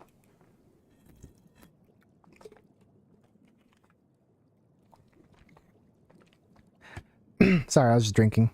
Anyways, let's move on. So your attack you have at 2000, and then for crit rate, 65, 157, energy recharge 114, and then for cryo damage bonus, it's 61. Now for your flower, crit rate, crit damage, HP, defense. This one, basically, it could have been a 1-to-2 ratio, but HP stole everything from crit rate. Rip. But it's still really good that he got 20%, almost 20% into crit damage. And it looks like his feather got the same thing too, if you look right here. So for his feather, same thing for crit damage, and then attack, HP, defense. And then for timepiece, you got crit rate, energy recharge, HP, defense. This is actually really good. 12% to crit rate. That's actually pretty hard to get for a lot of artifacts, guys. And then for cryo damage bonus, you have that for the goblet. 12% crit rate. That's also really good too. So you already got a solid 24% from just these 2 right here. And then for what do you call this thing? HP, defense. So this is probably the only good thing that came out of this goblet. Now for crit rate, you got 30%. Oh my god.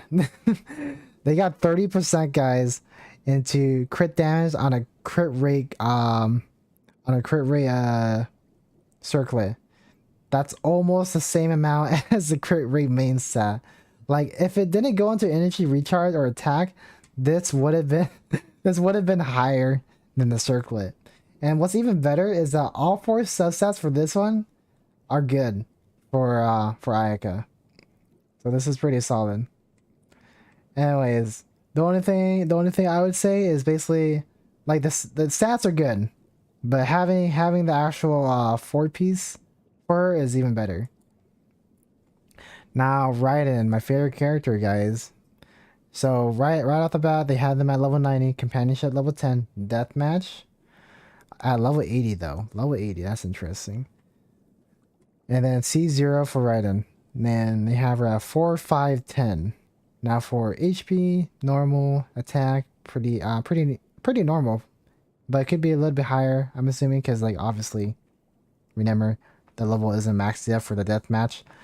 But for crit rate, crit damage, it looks like you're doing the same thing again. You're focusing on just stats, which I get. But with Raiden specifically, she would heavily benefit off of having the 4-piece Eminent Severed Fates. Unless you can hit like big number, like how much damage can you hit with this Raiden Shogun, Mr. Mark? I'm actually curious if you're still there. If he isn't there, then that's cool. But for For energy recharge, that is actually pretty low. Because at the minimum for Raiden, especially if you're making her to a DPS from what I'm seeing, you definitely want her minimum energy recharge to be at 250%. Because it has to be between 250 to 300% for you to fully utilize her electro damage bonus from her passive.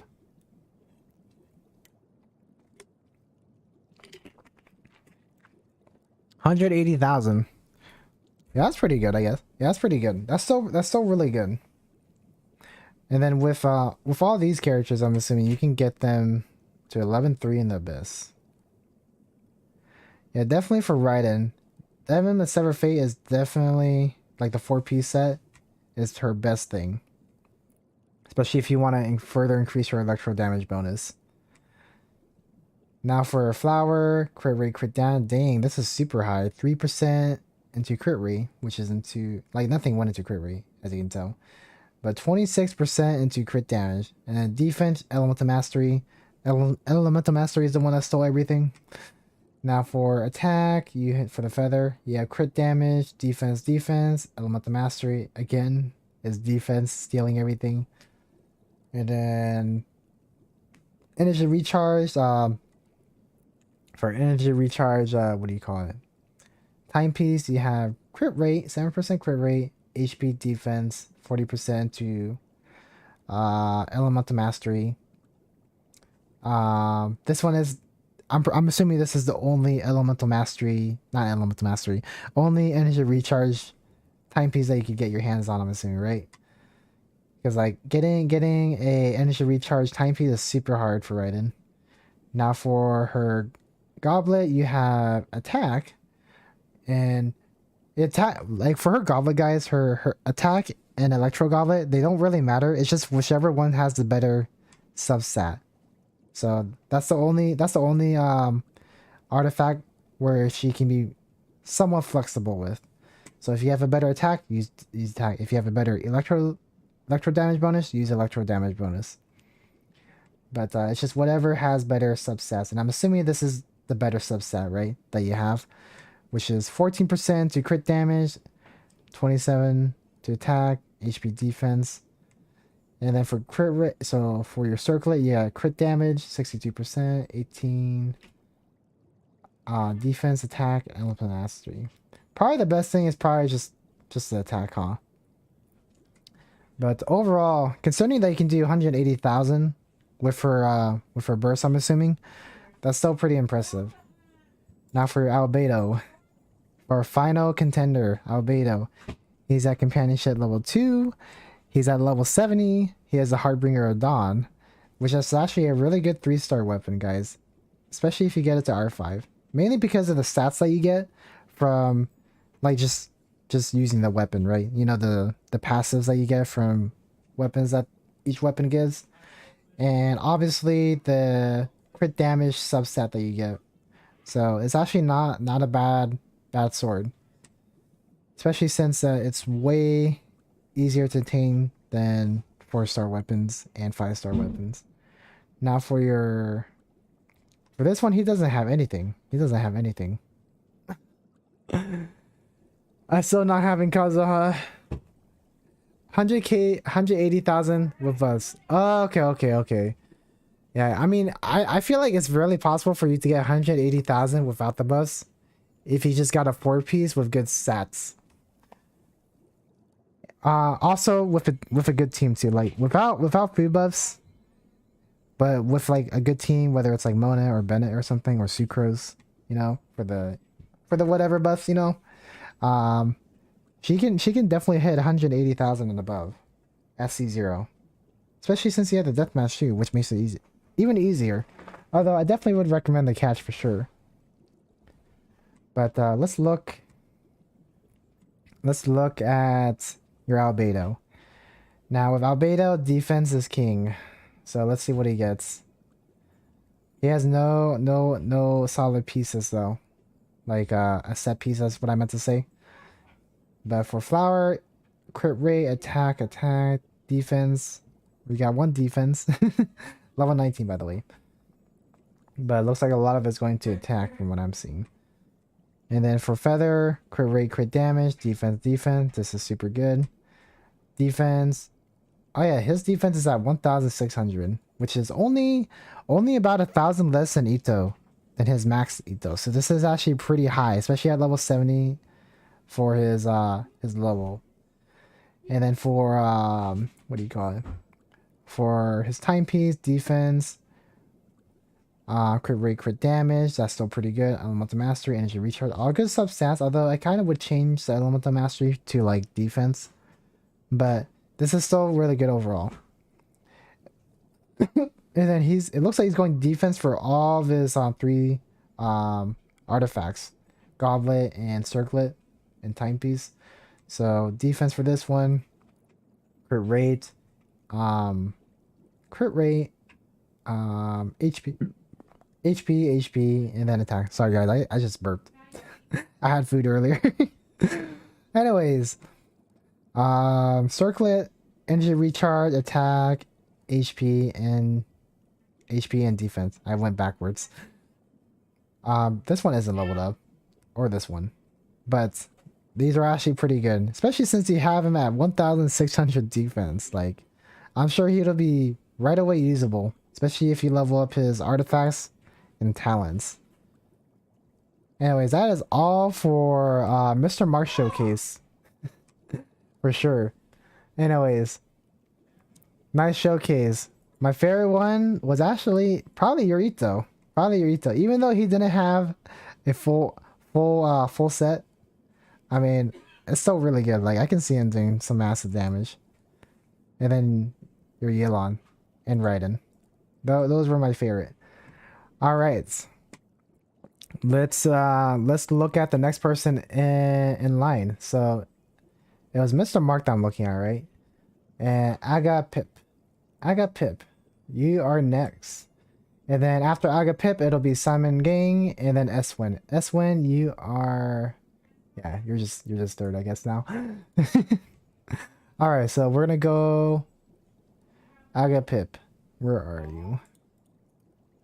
Paste. So they're in the Asia server. Oh wow, our first low level showcase in a long while, guys.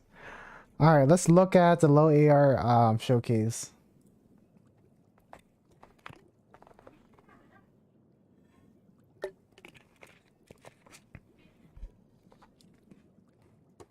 Araku, it's my cousin. Please be kind. I mean, I feel like I was kind enough. I'm just saying what it is. That's it. I'm just saying what it is, okay? I got Pip as my alt. Wait, what? Oh, okay. Aga Pip is your alt account for YouTube. That's what you meant. All right, let's get right into it. So for Tanari, you have Tanari, level 65. Obviously you're not maxed yet. Companionship level 4. You've been using him quite a bit. So it looks like you got him to like, you lost him to like a 50-50, I'm assuming. And then for your charge, not for your charge attack, for your weapon, you have the rust. I'm not sure if this one is the best one for him, because I do know that Tagnari's charge attack is more useful than his normal attacks, because this one buffs normal attacks but not the charge attack. It actually not only it doesn't buff charge attack, it debuffs the charge attack even further. So this one, I'm not too sure about this one, but if it works, it works. Now for your talents, you have 3, 2, 1. It's like I'm counting down for that one, but looks like you have, hey, you got 2 sets. Nice. Berserker and Deepwood. I forgot what Berserker does, but Deepwood is definitely nice to have on him. Now for crit rate, crit damage, 17%, 55% to crit damage. Not too bad. I mean, considering that they're new and they're still trying to build stuff, I think they're doing pretty great. The noise mainly is charge attack. Yeah, it is. And then for, alright, let's look at stats. So for Tignari, I'm actually not too sure, because I never really built him, but considering you need charge attack, I'm assuming you need obviously attack percent, crit rate, crit damage, and dendro. So I'm assuming that's what he needs, right? Now for substats for the flower, you definitely don't have either of those, but I'm assuming you're doing it for the 2-piece Deepwood memories, which is good. And then for the feather, you have energy recharge, which is pretty good, but everything else is like whatever. But you know, that isn't your fault. That's RNG.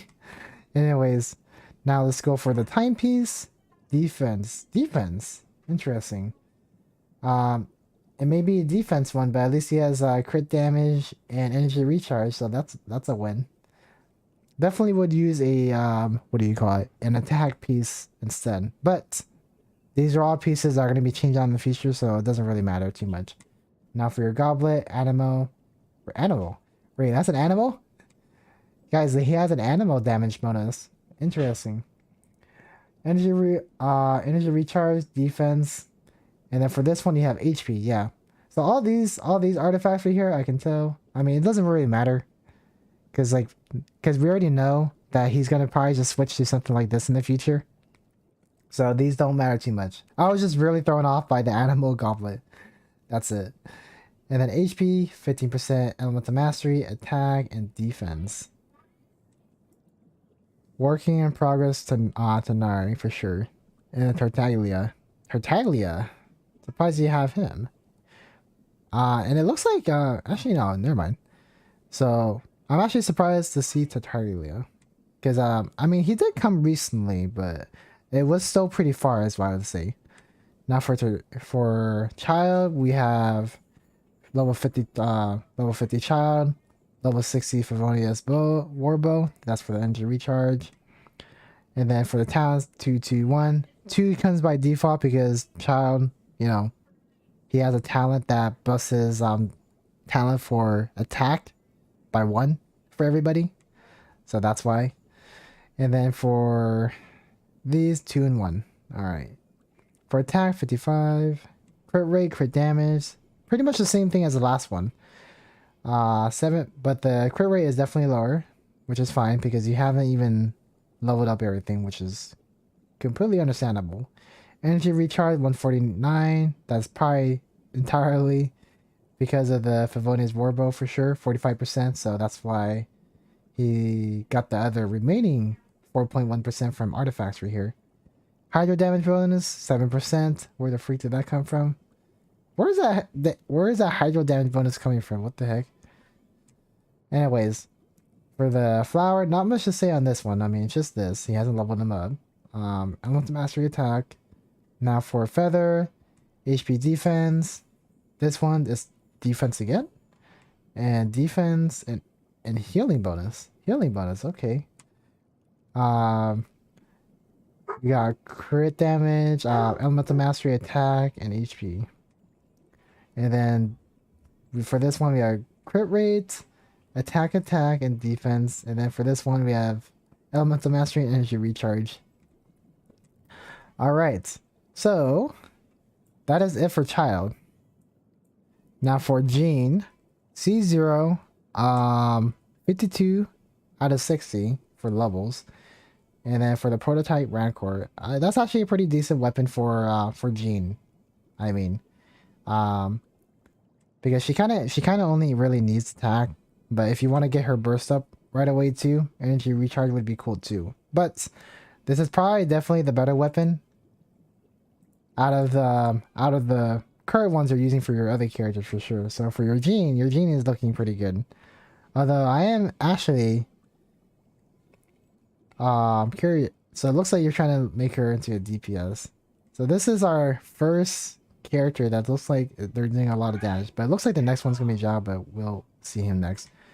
Now for crit rate, 7.7, crit damage 50%. You got no crit damage, I'm assuming. And then for healing bonus, 21%. Energy recharge, 107. Physical damage bonus, that's probably because of the weapon. Yep, it is. Boo, oh my gosh, it's Saturday. Yeah, it's Saturday. Saturday is account reviews, guys. Remember, the limit is 10, okay? I think it'll cut out when I reach the limit. So if you guys want me to review your accounts, definitely get in line for sure. The queue is at the pin at the top. Now for the feather, for the flower, elemental mastery, HP. Feather, energy recharge, HP defense. For Jean, guys, you definitely, I forgot. I think it's just base attack that she scales off of. I'm not sure if you have to just level up, like if it's her overall attack percentage or if it's just her base attack. Because like for Bennett's buff, it's only his base attack, right? So if you so the only thing that would matter in a Bennett build would be his overall level and the weapon that he's holding. That's all that matters. So for Jean, I'm not sure if it's the same thing. For Jean, it might just be just attack percentage overall, like including artifacts and everything. Whereas Bennett was only just his level and his weapon. But for Jean, I am actually not sure. She scales off of attack. Yeah, I'm aware she scales off of attack. I'm just wondering, is it base attack or like all the attack altogether? That's what I'm talking about. Yeah, so it's just all the attack. Okay, that makes sense. Okay, cool. So for Jean, you want to look for attack, elemental mastery, elemental mastery, defense, and healing bonus. Healing bonus is kind of alright. Everything else could have been just attack, but remember, again, this is not their final build. They're still leveling up everything actually. So it's all okay. But for their timepiece, elemental mastery, defense for goblet, the only things that they're getting lucky with is the attack. Yeah, the attack subset, that's it, huh? And that's about it, huh? But that is all for their Jean. Now look at their Zhao. So their Zhao, it looks like they invested a lot more into their Zhao. I'm hoping. So let's see what that looks like. So their attack is still under 1,000. They got the Favonius Lance and level 70 Zhao. And like just keep in mind that they haven't maxed out everything. Now for the crit rate, this is definitely a lot higher than what I was seeing before. Like the other one, yeah, see? Zhao is definitely their more consistent DPS so far. And the most highest level talents that they have. 4, 4, and 4. I'm not sure why it's showing 5. Because like that should only apply to child when looking at a build. But I guess in reality, guys, you're looking at 4, 4, 4 level talents. Which is pretty good. Especially considering what we were seeing before. So Zhao is definitely their main DPS for sure. This Zhao's attack is better than mine. Really? Now for their flower, they have crit rate, attack, defense. At least most of it went to crit rate. And then some of it went to attack. Now for their feather, crit damage, defense, they haven't really leveled it up. For this one, they have attack. Wow, an actual... Yeah, they're actually building them sort of right. The reason why I say sort of is because of defense goblet and then attack circlet. But remember, they could always change this in the future. It's nothing set in stone. Now for goblet, attack. I'm assuming this is the best attack goblet that they had. And then for circlet, they have attack for the main stat and then attack for the substat, and then everything else is pretty much whatever. 3% to energy recharge and 50% to elemental mastery. Overall, this Zhao is definitely the best one that they have in their build. And it looks like I am pretty sure that they know what they're doing. They just don't have enough artifacts to really do anything about it. Is what I'm thinking. Especially since they're not really too deep into the game yet. Because like remember guys, they're at AR 40. So they haven't had a real chance to actually farm for artifacts. Because you know, for you to be guaranteed 5-star artifacts, you have to be at AR 45. Okay, so the fact that they have any 5-star artifacts at all, see like over here, yeah, the fact that they have any at all is pretty amazing. So just keeping that in mind. Like once they hit AR 45, this account will look drastically different, assuming that they saved up their fragile resin. Okay, so just keep that in mind, everybody. All right, let's look at the next showcase, guys. Who is next in line? So it was Agapip, Salmon Gang. Salmon Gang, where are you? Let's go over here.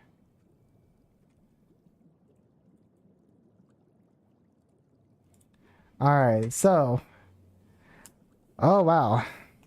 For the most part, all your characters are leveled except for Venti. And you made it to 12-1 in the Spiral Blitz. I think you're the highest person so far for showcases, I think. Unless I just wasn't paying attention to somebody else. But I think so far, You're the one that's reached the highest. So we'll go look at that and see how you made that happen. And look, guys, we have our first constellations. C2 Hutao. I'm actually really surprised. Most people go for C1. C1's is enough for most people, but not for you. Not for you, I can tell. You got C2 Hutao, unless you just got lucky. But we got a C2 Hutao. Level 10 companionship, level 90. Staff of Homa, level 90. Everything's pretty much maxed from what I can tell. Triple Crown, awesome. Crit rate, crit damage, 53%, 243. HP, pretty massive, 29,000. What I'm actually surprised to see is actually the Shimenawa set on her. Not that it doesn't work, like it works. Especially since she does use auto attacks. Although mainly charge attacks for the most part, but it works. For sure.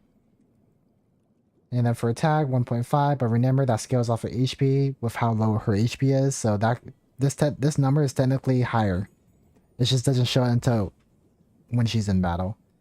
So that one I don't really actually know until you know your Hutao is low, especially with Staff of Homa.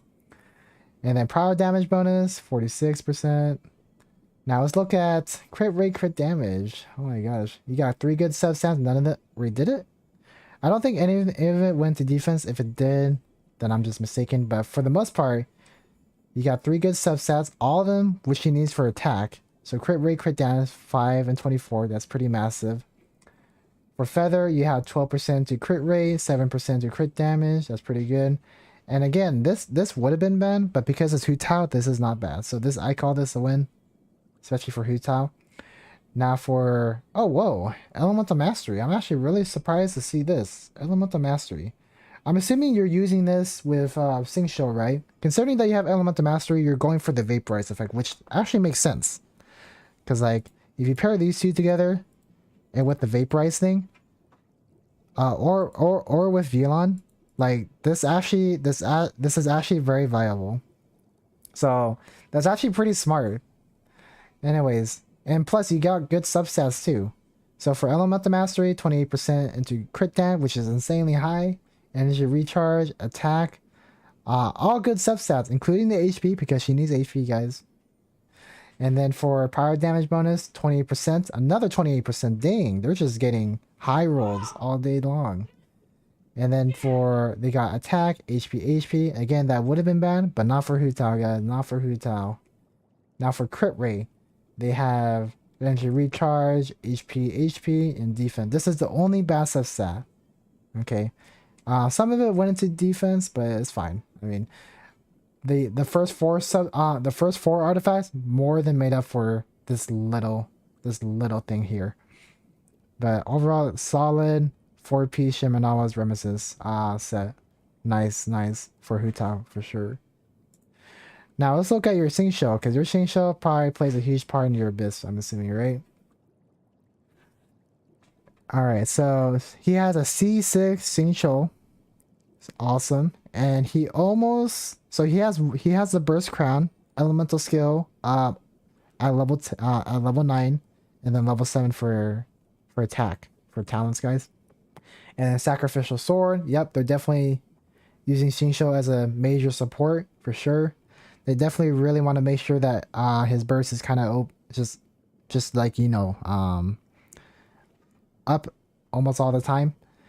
And then for crit rate, crit damage, non-existent, which makes sense. I mean, you don't really need to care about that, especially since you have either Yoimiya or Yelan as your main DPS. Doesn't really matter. But, and especially since you have C6, so he can fully maximize whatever kit he has. Now, to be honest, I don't really know his best artifact set, but this does make sense in the Set of Fate, especially if you really focus on his burst. That not only increases the energy recharge for him overall, it also gives him more burst damage for when he's using it with Hutao or Yoimiya or whatever prior character he's using. So that's really solid. So in this case, you would want to be looking for Elemental Mastery and Energy Recharge for his subsets. So for this one, I can see right off the bat, he got Elemental Mastery, Energy Recharge, which is pretty good. Some of it went to attack, None of it went to defense, but majority of it went to energy recharge and elemental mastery, which is what he needs. Now for your feather, crit rate, attack, elemental mastery, energy recharge, all good subsets that he needs. Nothing to complain about this. Maybe he's just more into elemental mastery. Who knows? And then for timepiece, energy recharge, you have what do you call this thing? Crit damage, HP defense, attack. So this one doesn't really help him too much. He kind of just got this mainly for the main stat, energy recharge. Now for hydro damage bonus, that makes sense too. Still want to increase the hydro damage bonus for the vape price and everything. And you got crit rate, attack, and energy recharge. All good substats again. That's pretty nice.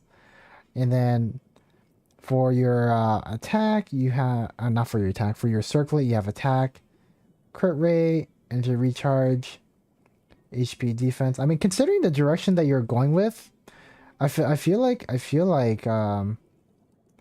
elemental mastery would have been better, but that could have just been because they did not have elemental mastery. Sorry for the stuttering. I'm just talking very fast, I guess, at least for my pace. Now for Candace. To be honest, I'm not actually too sure about Candace, but I do know she does scale off of HP, which is why he has Black Tassel on Candace.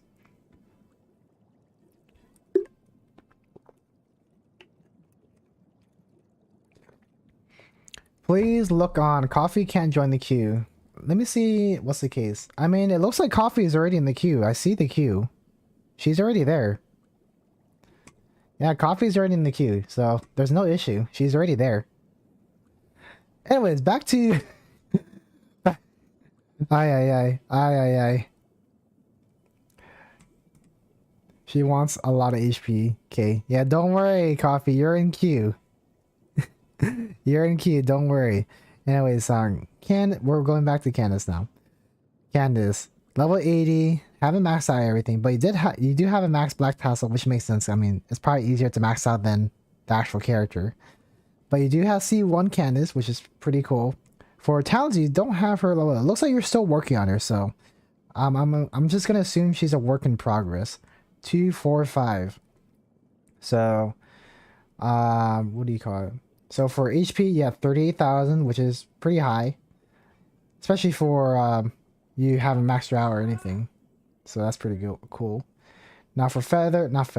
I keep on getting both of these mixed up. Anyways, for flower, to be honest, I'm not really sure what she needs, but if you're trying to build her for just like tanking things or for damage, I'm actually not too sure.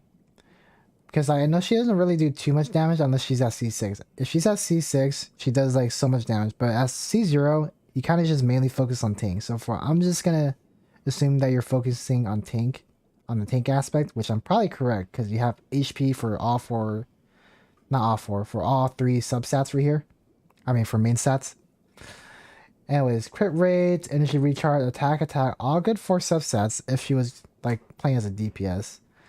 And then for feather, energy recharge, HP defense, HP.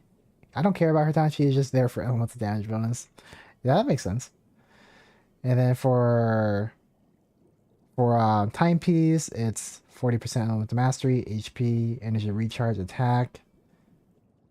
Pretty energy recharge is pretty good, especially if kind of you just have her for that elemental damage bonus. I think you're just using her burst for the most part, I'm assuming, is what you're trying to say. Her burst and her just whatever, I guess. And then for HP, you got crit damage, energy recharge, defense, and attack. You're getting very lucky with having the HP here. I just noticed that, by the way. Except for this one. Except for these 2 last ones, you weren't getting lucky. But for the first 2, you were. Now for this one again, HP again for main stat, 40% to crit damage, energy recharge. Yeah, I feel like in terms of substats, you were just getting unlucky, that's it. Like the energy recharge was good, and then if you're doing it for the elemental damage bonus, along with like, it's like whatever. Every 1k HP, she gives a 0.5% elemental damage bonus. Okay, that makes sense. Yeah, so for this one, you're getting lucky on the defense over here, but at least you got lucky for the HP on these ones. So that's why you don't really care about her talents, huh? So that's her. I'm assuming what you're talking about is her passive talent, which doesn't really require leveling. So that's super cool. Anyways, now we're going to Zhongli. Companionship level 10, level 90, R5 Black Tassel. I'm surprised you have two. Oh, okay. I assumed that this one was at R5 for whatever reason. But for this one, you have R5. For Zhongli, you have C0588. Very usable in the just as a shield character. And it looks like, yep, you're just using him as a shield character. For HP, attack, HP, that's what he needs. Defense, feather, attack, crit rate, but you have HP, that's what he needs. HP, attack, elemental mastery, HP again, nice. And then for this one, you have another HP main stat, crit rate, elemental mastery, attack, HP again, nice. And then for your circlet, HP main stat, crit rate, crit damage, energy recharge, and defense. This is your only blender, I'm assuming, huh? But if it was any other stat that wasn't defense, I'm sure it would have been fine. But with all that considered, he was able to achieve 54,000 in HP, guys. With this Zhongli, along with the last one, like if the last one you weren't dying, this one you're just immortal. This with these HP stats, you can't possibly die with Zhongli unless the only bosses where you could die with is if you don't trigger the shield in the Raiden Shogun boss and you don't destroy the catalyst stuff and Scaramouche's boss fight. So those are the only two bosses where you could possibly die against an attack. But other than that, against any other bosses or enemies or whatever, you're living 100% of the time. Now I wanted to meme it and make it R5, yeah, but he has high enough, it doesn't matter. Yeah, don't worry. She'll never raise. I believe you. I believe you. Anyways, now for your Yoimiya. Oh wow, I'm surprised. I'm surprised to see you level up her burst this much. Most people kind of just leave her burst at like level 6 or something, but you must really like Yoimiya to love her talents to this extent. Normal attacks make sense. Niwabi dance makes sense. I forgot what this is called, but her burst. But it looks like you really enjoy this character, which is what I like to see. Anyways, and you have Thundering Pulse, which is her signature weapon. So you're going to have a lot of crit damage and attack.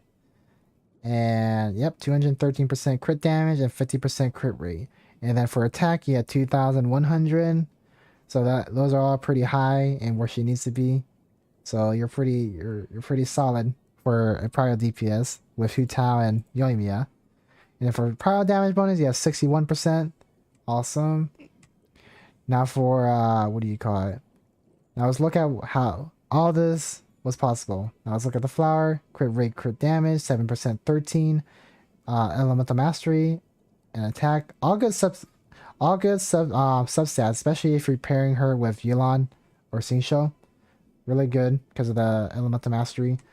And then for feather, crit rate, crit damage, 6%, 21%. Elemental mastery again. None of it went to defense, which is super nice too.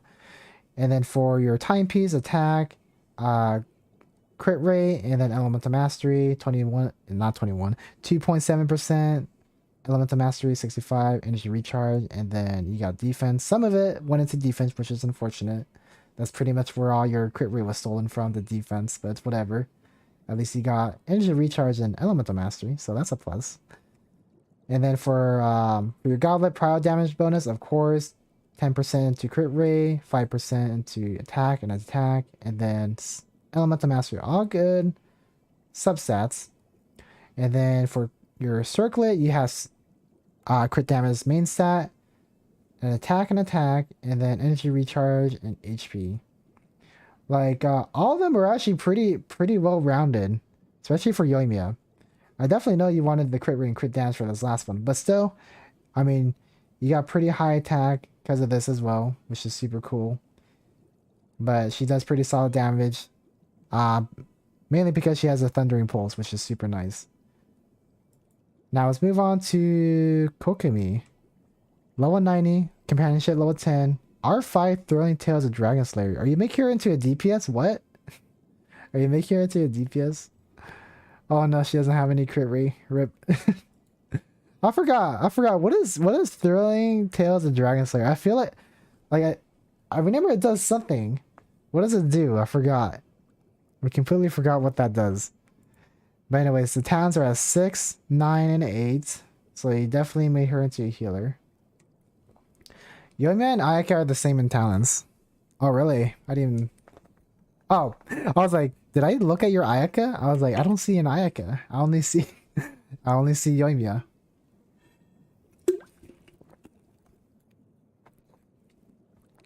Anyways, let's finish looking at Kokumi. So you do have the Ocean Hued Clam 4-piece set. When you swap off, it gives the others attack. Okay. Alright, that makes sense. Yeah, that makes her a really good support. On top of her just healing and everything. So you basically just added an attack buff to her. You just made her into another minion, but just for like a single target. That makes sense. Now for your flower, you have... So this one, you just want to focus on pretty much just HP, huh? HP and healing. So you want energy recharge, HP, and then maybe elemental mastery. Don't really need to, but elemental mastery and energy recharge. Attack, energy recharge, and HP. Those are 2 substats he needs. For feather, elemental mastery, HP, energy recharge. Awesome. 3 good substats. And then Thrilling Tales is one of the best support catalysts. Yeah, I believe you. Yeah, it's because I do remember seeing it. I just don't use it because I don't really need to. Like, I can 12-3 the Abyss because like I'm a whale. I'm just letting you know. I'm a whale. If you're wondering how much of a whale I am, forgive me for pausing the showcase in the middle of this, but don't worry, it's still there. If you're wondering how much of a whale I am, like, I have all the characters in the game, right? And on top of having all the characters, I mean, R2 is not... I'm still working on my Raiden for her weapon, but I do have her at C6. And then I have a lot of constellations for a lot of my standard characters, along with Mona. And then I have pretty much the important weapons for most of my characters. Hold on, I'm trying to look at my bag. Where is my bag? Yeah, I mean, I don't really have too many 5 stars, but I do have enough 4 stars to make up for the difference, especially the battle pass weapons. The last battle pass weapon I'm working on is actually my Solar Pro, and then all my battle pass weapons will be at R5, so I'm pretty much set. Anyway, let's go back to your showcase. Let's go back to your showcase, because that's what this is all about. Enka Network showcases. Now we were at Feather. No, we just got done with Feather. We're on your timepiece. You have attack, HP, defense. So none of that went into HP, which is unfortunate. And then for defense, and then attack, HP. So some of it went to HP. Hey, what's up, show? How are you doing? Right now, I'm just doing account showcase right now. Right now, I am reviewing Summon Game at the moment. I don't know why it sounded weird for a second. And then for your last one, you have a healing damage bonus. Not healing damage. Healing bonus. Healing bonus is what I meant to say. 20% to energy recharge, which is super great. HP, and then attack and elemental mastery. Probably your energy recharge is probably your biggest win from this one, with this healing bonus. And then, are you okay, Araku? Yeah, I'm doing fine. Are you talking about like yesterday's stream? Are you talking about?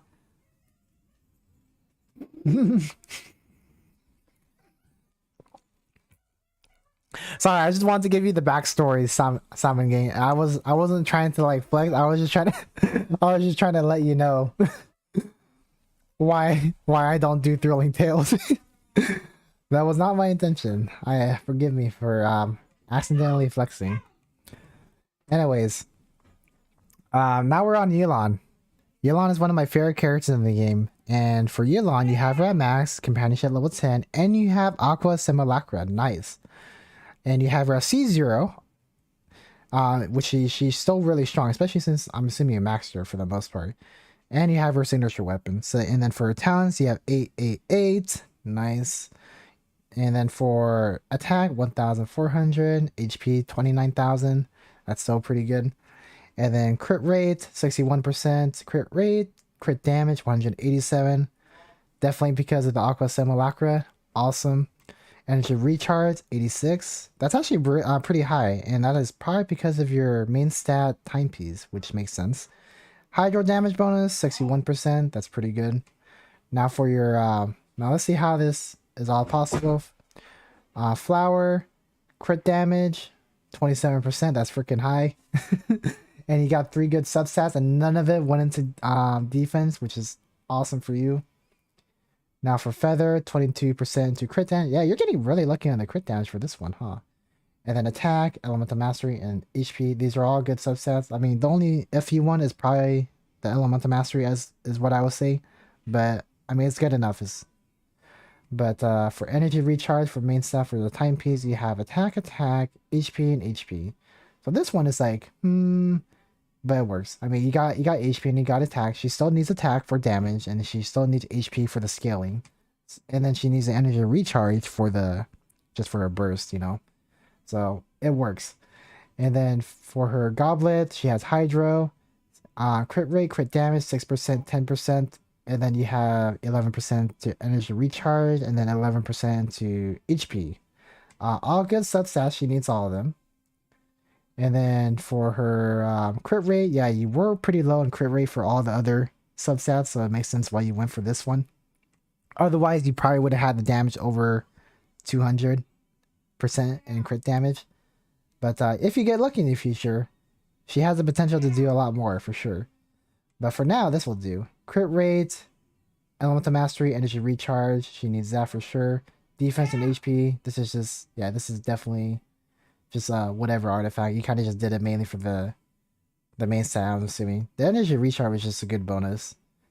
Too bad that the defense, it went into defense instead of HP. Otherwise, this would have been a piece I would have been satisfied with. Anyways, that's a really good Yelan. Now for your Venti. Your Venti is one of the only characters on your showcases that are at level 80. And they don't even need to be at level 90 because you just need them for the crowd control. And then for the bonus that you get from animal swirl damage, blah, blah, blah, blah. But it works. Anyways, you got the Viridescent Veneer, which makes sense. Flower. So this one you want to go for energy recharge and elemental mastery, which is exactly that you're trying to do. And fortunately for you on the flower, you got 70 for elemental mastery, which is super cool. And for feather, you got 61, which is even better. Not even better, but like it's just as good. Is what I meant to say. Energy recharge, awesome. And then HP. These ones are the bad ones, but it's whatever. I mean, at least you got 61%, not 61%, 61 points into elemental mastery. And then for the rest, you have elemental mastery, which makes perfect sense. You have crit rate, energy recharge, defense, attack. Energy recharge is a big plus for that one. Elemental mastery, HP, attack, defense. This is Copian for sure. Elemental mastery again, energy recharge, HP, attack. This is the best that you could find, which I can understand because elemental mastery is a pain to farm for. But that is the end of the showcase. They have 2, 6, 8. And they have the elegy at the end, 50% energy recharge. That's super cool. Yeah. Actually, you have a lot of 5-star weapons, I noticed, huh? Yeah, you do have a lot of 5 stars, especially getting the support weapon. This is like the best or one of the best. I think it is the best support bow weapon in the game. But that makes it even better for your Venti. Anyways, nice showcase. So this is the team that he takes into the Spiral Abyss, guys, and he's our first person to make it to 12-1.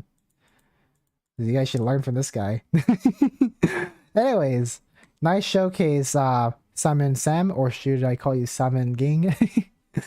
Anyways, we're gonna go to the next person on the list, and who is that next person? The next person on that list is Eswin. I wonder if you're still there. If you're still there, Eswin, you are next. So let's go right here, copy and paste. Let's see, do we have another full showcase? And we don't. We actually only have 3 people this time. Surprisingly, you put Wanderer, but like the one I'm interested in is your level 90 Sing Show. But we'll look at all of them nonetheless. But let's see, he's gone to 9-3 with his characters. Alright, so let's look at Wanderer, level 70. Companionship level 6. So he has been using him a lot, for sure. Eye Perception, interested to see this one on that on him, but I guess it makes sense because you want to get his attack up there and everything. But not my first choice for him. But if it works, it works. Now for HP attack, okay, so HP doesn't matter. Attack 1400. Just keep in mind that his weapon and level are not maxed yet. Elemental Mastery 136. That's super high. I'm surprised I'm seeing that much Elemental Mastery on Wanderer. I mean, it works too because of the swirls. Especially if you get his if you get the 4-piece set from this domain. I don't know what it's called, but the Flower of Paradise set 4-piece. That's a pretty solid one, I guess. Actually, no. I'm thinking of the different one. No, I'm thinking of the other artifact that comes with this one. Yeah, the other artifact is what I'm thinking about. Just kidding, guys. Don't listen to what I'm saying. I'm dumb. I am not the smartest person. Over here. Anyways. Crit rate, crit damage. That's actually like really high. Like what the heck? 71% to crit rate and then 140% into crit damage. Like usually, I mean, of course the crit damage could be higher, but still. Like getting it at 71 and 140 with this weapon is actually like pretty insane. Like what the heck? How do you do this? How did you accomplish that? Anyways, for your flower, you have 32% into crit damage. Oh my god.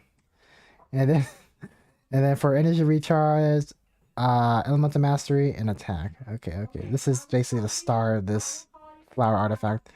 Now for the feather, you have 13%, 14 crit rate, crit damage. That's pretty high. Now for elemental mastery, energy recharge. These are all good for substats, to be honest, because like swirl is still a thing with Wanderer. And then for energy, you went energy recharge instead. I'm not sure about his ER requirements for his burst, but I don't think you have to worry about energy recharge with Wanderer, because like his whole kit is kind of centered around his charge attacks, so you might not have to worry about this too much. But considering that, this could be even better. But you also have good substats with this one too, so you don't have to change it.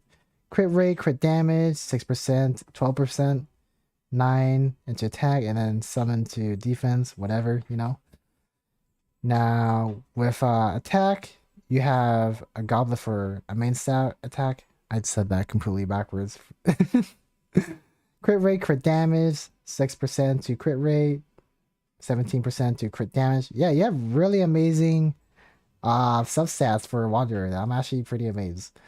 Energy recharge, HP, and then you got crit damage again, crit rate is right here. Energy recharge, HP, defense. So the only ones, actually, I don't even think the only ones that might need some work is this one.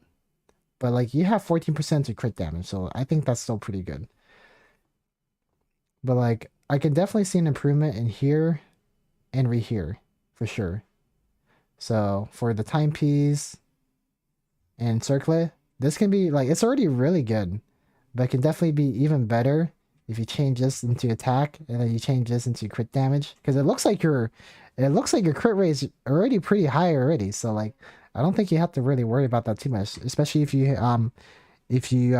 work on your team composition. Like if you put like 2 cryo characters, not that you would, or if you had like a character that busts crit rate like Hutao or something, I don't know. Somebody that does something for crit rate, like your Wanderer is actually pretty great.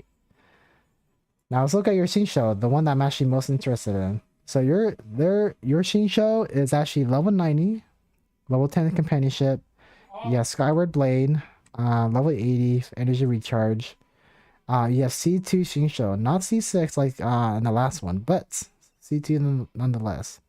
4, 5, and 8 for what do you call it? For talents. Now for HP 21, attack 1400, elemental mastery 40, crit rate, crit damage. This Shinsho is definitely a DPS build from what I'm seeing. Definitely different from the last one. Energy recharge 228%. That's a lot of energy recharge, which makes sense because you want to have that burst up constantly. Hydro damage bonus, that's insanely high. 81%. Heart of Death, Echoes of Offering. That's what he has for an artifact set.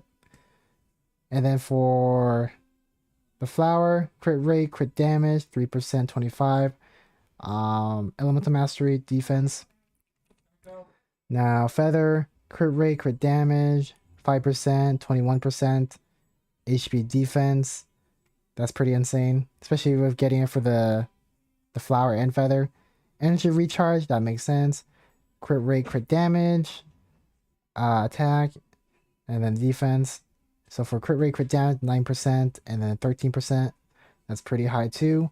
Now for your goblet, hydro damage bonus, and then you have energy recharge and HP incentive for this one. So this is the only one, I'm assuming, where you don't have the crit rate, crit damage. And then for your circlet, you have crit damage as the main stat, crit rate, 6% crit rate, and then everything else is crit energy recharge and HP. Anyways, that is all for Shinsho, right? That is definitely a DPS Shinsho. Would have loved to see a different weapon on him for sure, but I'm pretty sure that's the best one that they have for him in terms of DPS, I'm assuming. But let's look at their Yilon. Level 60, they probably just got her this banner. Level 60, companionship level 4. She had, wow, what the freak? Her HP is super high for level 60. What the heck? Especially since, what? Anyways, 34% into HP. Okay, that makes sense. They have Tenacity of the Millith and Emblem of Severfade. So, Tenacity of the Millith is probably what buffed their HP to 34,000. And then Emblem of Severfade for the energy recharge, I'm assuming. Now for crit rate, crit damage, they're both pretty low. Energy recharge is actually pretty high though. So this Elon, from what I'm seeing, is definitely a sub DPS. I mean, most people do build her as a sub DPS, so it's not that big of an issue.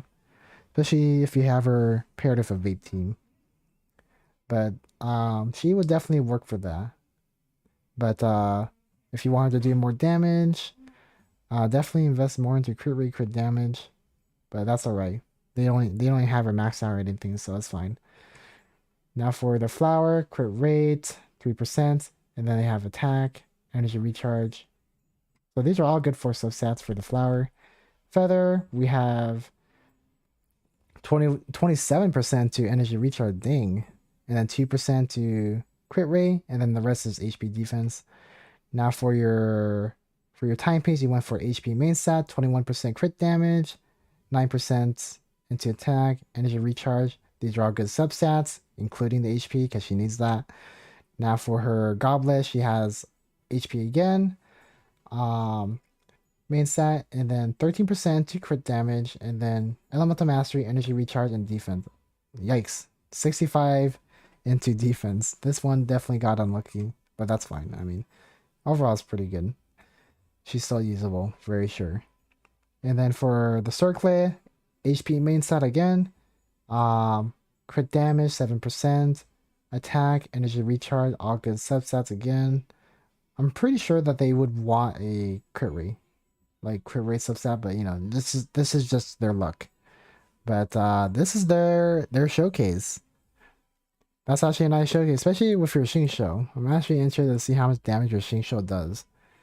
Anyways, time for the next showcase. Who is the next one? Nahida. Finally, it's your turn. I've been seeing you in chat for quite a bit. Alright, after Nahida, it'll be coffee, so don't worry. Anyways, we're doing All right, we're doing. What was your name again? Nahida. I was looking at this name for a second. I was like, wait a minute. Anyways, they got to 12-1 again. So we have our second player that made it to 12-1. Just letting you guys know. The other person was Samin Gang, and he got it. He made it to 12-1 in the Spiral Abyss. And now our second player to make it that far in the same area is Nahida. Anyways, their Hu Tao, they don't have constellations, but they do. Oh wait, they don't have them maxed out. That's interesting. All right, so they have a level 80 Hu Tao, level 90 Staff of the Scarlet Sands. I'm actually surprised you don't have like Sino or something instead. Did you just like wish for like just this because you wanted it for Hu Tao? Does it I'm not even sure what the stats are on Staff of the Scarlet Sands. I have not looked at that because I haven't really cared for it. But if it works, it works. I mean, you got to 12-1, so I ain't questioning it. I ain't questioning it. All right. Why so many on Showcase? I want this all to end. What do you mean? I went through yours, okay? I gotta give everybody a chance, you know? Anyways, let's see. So for your HP, you had 27,000. Not too bad. But and then for your attack, 1,000. It could be. I'm assuming it can go higher because you know her talent, right? Oh wait, your talent's at 4. What? I'm very surprised. Your talent's at 4, 4, and 8.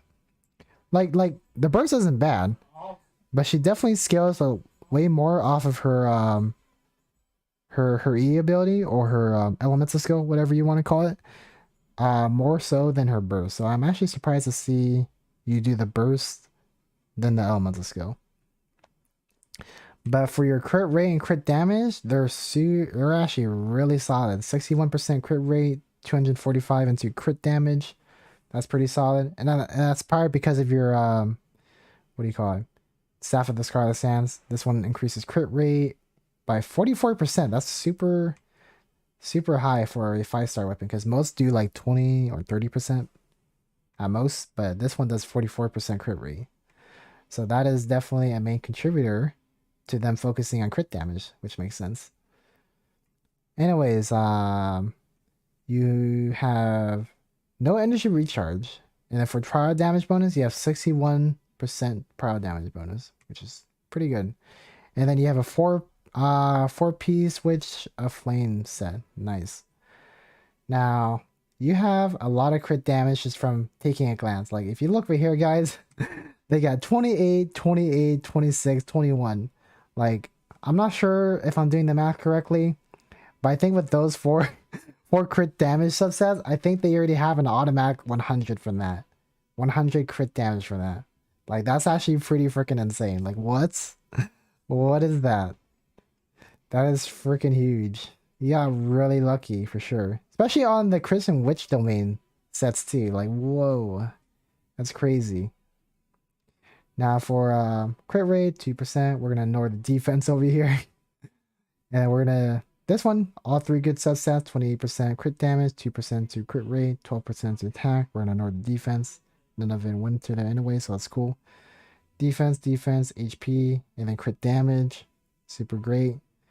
And you have a main stat HP for the timepiece. Now for the Prio Goblet, you have 21% crit damage, like we saw earlier. 47, 21 defense, and HP. And then crit damage, crit rate, HP, defense, and attack. But yeah, pretty solid Huta, especially with your crit damage rolls for sure. Now for Klee, we don't really see any too many Klee showcases, especially let alone a constellation on Klee. Like I wish for Klee too, but I didn't get any constellations mainly because I didn't get lucky. But seeing constellations on Klee is pretty surprising because not too many people really try to go for it unless they're just lucky. Hold on, let me take a sip.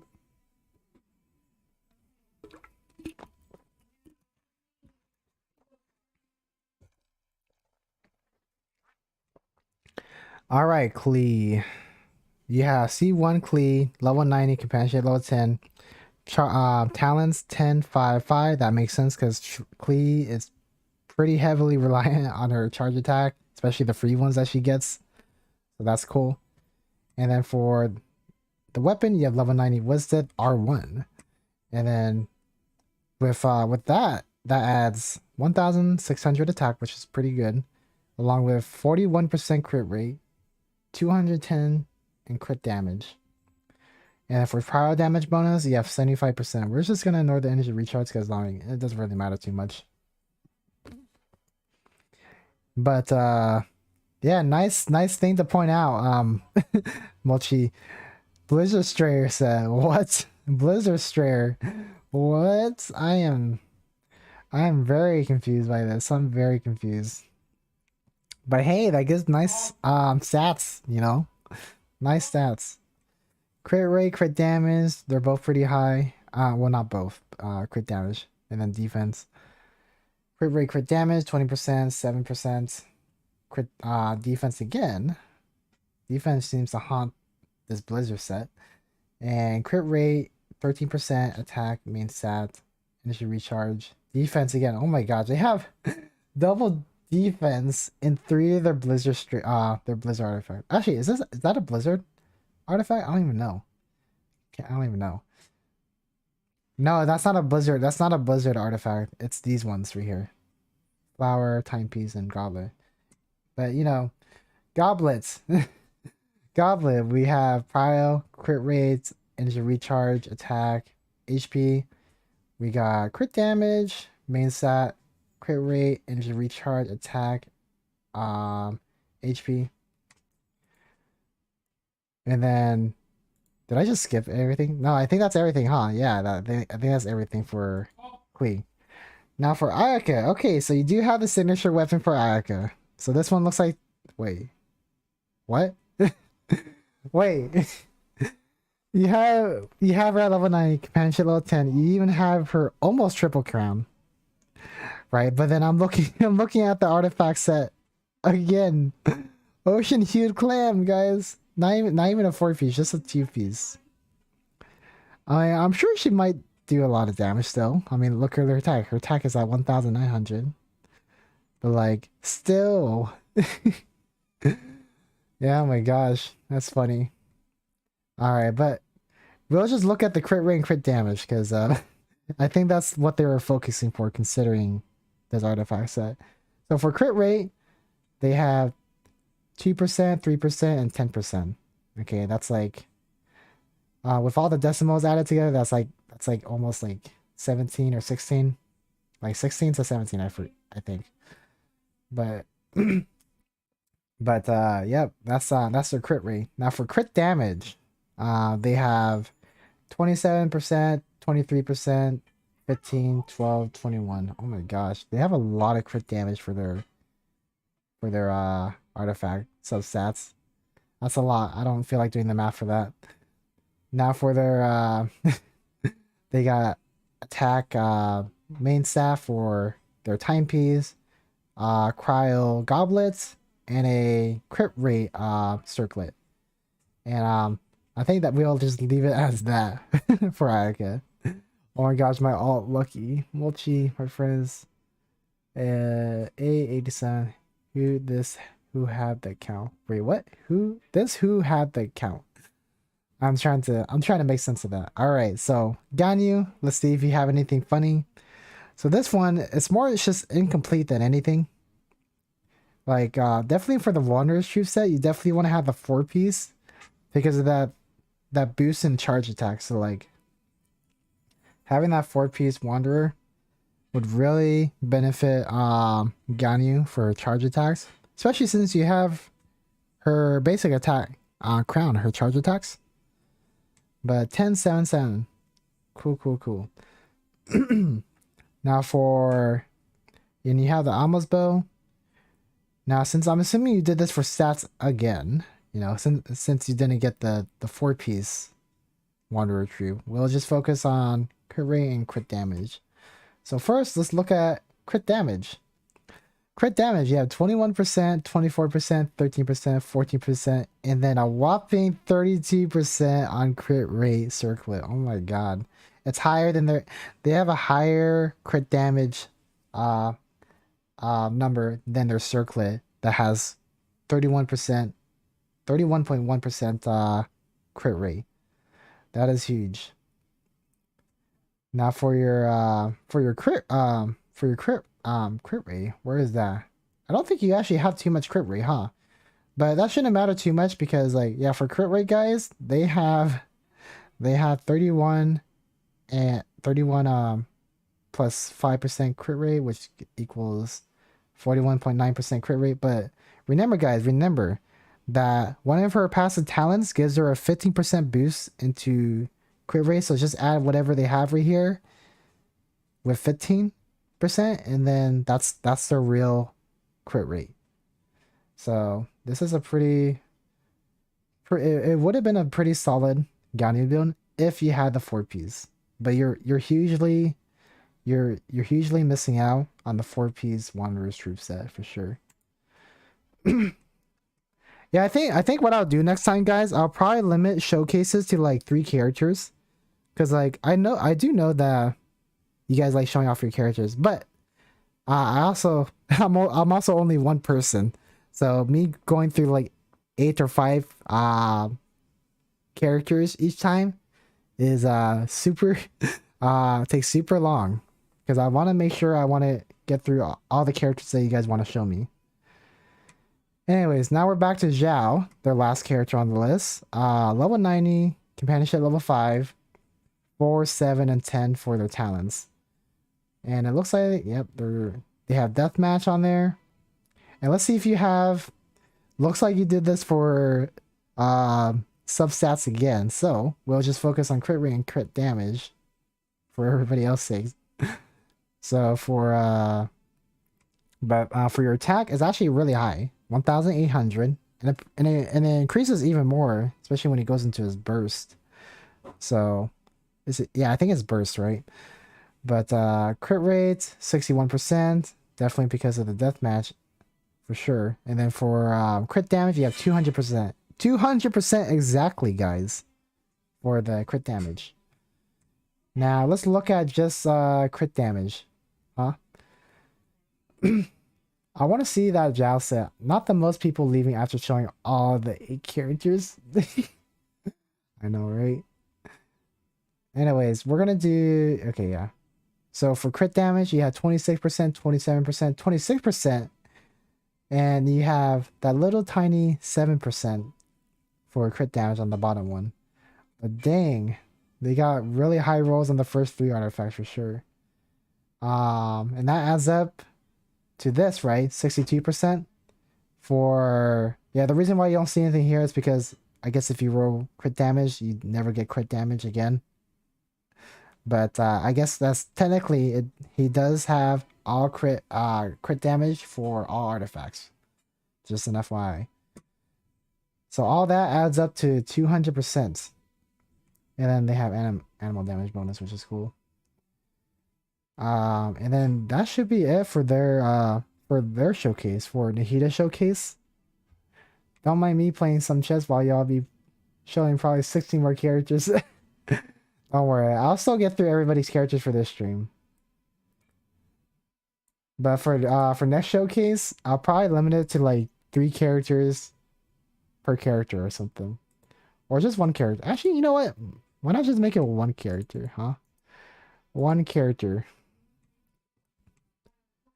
Nah, let's just do like 2 or 3. We'll do 2 or 3 next time, guys. Per person. Anyways, next you're up, Coffee. You're finally next after so long. Thank you for patiently waiting. All right, and thank you. You only have 2 characters for me to showcase. Awesome. All right, let's go. Let's get to it. Coffee Rose, my favorite TCG buddy. All right, Yai Miko again, but let's see what improvements you made this time. Companionship level 10, the Wisdom R5 level 80. I'm surprised you haven't maxed out the Wisdom yet. I mean, that is definitely another improvement that you can definitely make for sure. I wonder if you can get it to 2000 attack, but it's fine. It's fine. But for your talents, 778, it looks like you're still working on that, which is completely fine. And for your elemental mastery, 23, you definitely are building attack for sure. Emblem of Sever Fates. Oh, you have Emblem of Sever Fate for her. For her thing. Okay. Crit rate, crit damage, 71% crit rate, 211% to crit damage, 132% into energy recharge. All right. Let's look at your flower. We'll look at everything this time. I took out the 2 terrible ones for you. 2 terrible ones. These are your worst ones? What? I mean, I can see, if that really is the case, I mean, that would explain why you only have a 2-piece Imminent Sever Fate, what do you call it? Buff thing. Anyways, for crit damage, we have 27%, 11%, 28%, and then crit rate, not crit rate, what the frick am I saying? But for all your artifacts, you have crit damage, and all that adds up to 211% plus the Wisdom, because the Wisdom also has crit damage, guys. So that's cool. Now you have energy recharge, defense, attack. I'm sure you don't really care about either of these. The only one that kind of matters is probably attack. For the feather, for the crit rate, you only have 2 crit rates, which is on your timepiece and feather. 10%, 5%, which is only 15%, but you somehow have 70%, which is probably largely due to the circlet with the crit rate. Now you have HP. I'm sure you don't want to talk about that. Now for the timepiece, you have attack, which makes sense. And these are all good substats. Awesome. Goblet, you have crit rate, attack, HP, defense. And then for your circlet, obviously crit rate, because we talked about that before. 27 to crit damage. I'm just surprised you had not only you had 27% into crit damage, you have 20% to defense. Like, how does that happen? Like, how is that even possible to get this high of a number while getting this number on defense? Like, what? What? It's so pretty amazing they can get it to 27%. But that is the end of Yai Miko's showcase for that one. And let's see, Ayaka, you said your other worst character, you have the flute, which is actually a pretty strong 4-star weapon for like DPS characters. So not really much to really say about that. I mean, I'm just assuming that that's the best you have for Ayaka, which is completely fine. Now for this one, you have Blizzard Strayer and Vermilion Hereafter. I forgot, what does Vermilion Hereafter do? I'm actually not familiar with this set because I never farmed this set before, guys. I never touched this domain in my entire Genshin life. But you have attack 2000, that's pretty good. For crit rate, you have 55%. Crit damage 141%. That could be slightly higher, but at least your damage is consistent. That's the important thing. And your damage can probably be buffed by other characters, whether it's Bennett or if you want to get Shinhan in the future. You know, not that I would recommend it, but like, you could if you want to. But you don't have to. But like a lot of the crit damage, like the consistent damage can be even boosted even further with like an Animo character and Bennett easily, which is super cool for you. And then for cryo damage bonus, you have 15%, which tells me that you don't have a cryo damage bonus goblet. As I can tell, you went for attack instead. Right. What? No, you didn't go for attack. You went for physical damage bonus. What? I am actually very confused now. What? Physical damage bonus. But then you get the Blizzard Strayer. The Blizzard Strayer, it buffs cryo damage bonus, right? Which is why you had that cryo damage bonus. But then what's the point of the right? You can't. I just realized you can't even do. You can't do physical damage because when you do Ayaka, like you literally have to not do Ayaka's dash at all when you're fighting, because if you do, it turns your sword into a cryo weapon. which completely negates the physical damage bonus that you get from this. So you either didn't anticipate that or you personally did that because substats are a thing. So the only thing that would actually make sense is if you're just using the burst, which it looks like you're only just using the burst because you have it at level 8. So I'm gonna give you the benefit of the doubt, and all of it's for the stats, but not. I mean, then again, I would say that cryo damage bonus is still better if you're doing it for the burst because the burst is cryo. Red Scale does like 13k half the time. I don't have a cryo down, and I didn't have any other one for it. You don't need a cryo goblet. I mean, if you have an attack goblet, I'd say that's better to use. That would be a better option to use in my opinion. But if you really want to stick to the physical damage bonus, you can. I can't tell you how to play. I'm just giving you my opinion. That's it. But if it works, it works. Okay, so it works. All right. Now let's look at the actual artifacts, huh? Now, crit rate, crit damage, 3%, 6%, HP defense for flower. Now for the feather, crit rate, crit damage, 6%, 10%. Energy recharge, 16%. That's actually pretty good. But yeah, 10% to defense. But at least everything, it kind of even out. So it's a good thing. Now for your timepiece, you have attack mean stat, crit rate, crit damage, 3%, 20%. This is pretty good. And you got elemental mastery and attack, both of which are very good for a cryo blizzard build. If it wasn't for the fact we have a physical damage bonus goblets, but hey, it has really good crit rate and crit damage substats, 6%, 17%. So that's a solid. Like, even if you have to switch this out, obviously, I mean, you can definitely use this for a future physical damage character. So like, it's a good goblet, just not for Ayaka, especially considering that her passive literally turns her sword into a cryo sword, which completely negates this buff. But as long as you're basically focusing on her burst and elemental skill, I think you're fine. But HP defense, and that's it. Now for the crit rates, 31% into crit rate main stat, crit damage is 7%. HP defense. This is the best you could find, I'm assuming. The flute, I'm assuming the flute is the best they had, but the flute is a good DPS weapon. But to make it even better, I would say just make her goblet cryo or attack.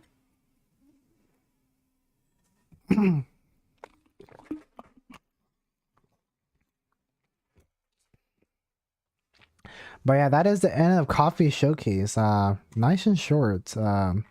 Really easy to get through. That brings me to the next person on the list, Show. Hopefully you're still there, Show. I'm not sure if I saw your message or not.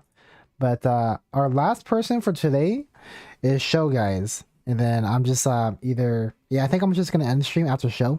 So if you guys have any gambling stuff or anything you guys want to do, definitely get that done. But last one we're gonna review is Show. And if any of you and if there's any other new viewers who are watching, I'm trying to do account showcases at least every Saturday. But I probably will limit it to a certain amount of characters because, as you can tell, like, I literally spent almost the entire stream just looking at characters, and when you have like 8 characters for me to look at, it kind of just like clogs up the line for people who are waiting. Because like I don't like to like brush over people's showcases because I'm sure you guys worked very hard on them, because I worked hard on mine too, which is why it takes me long.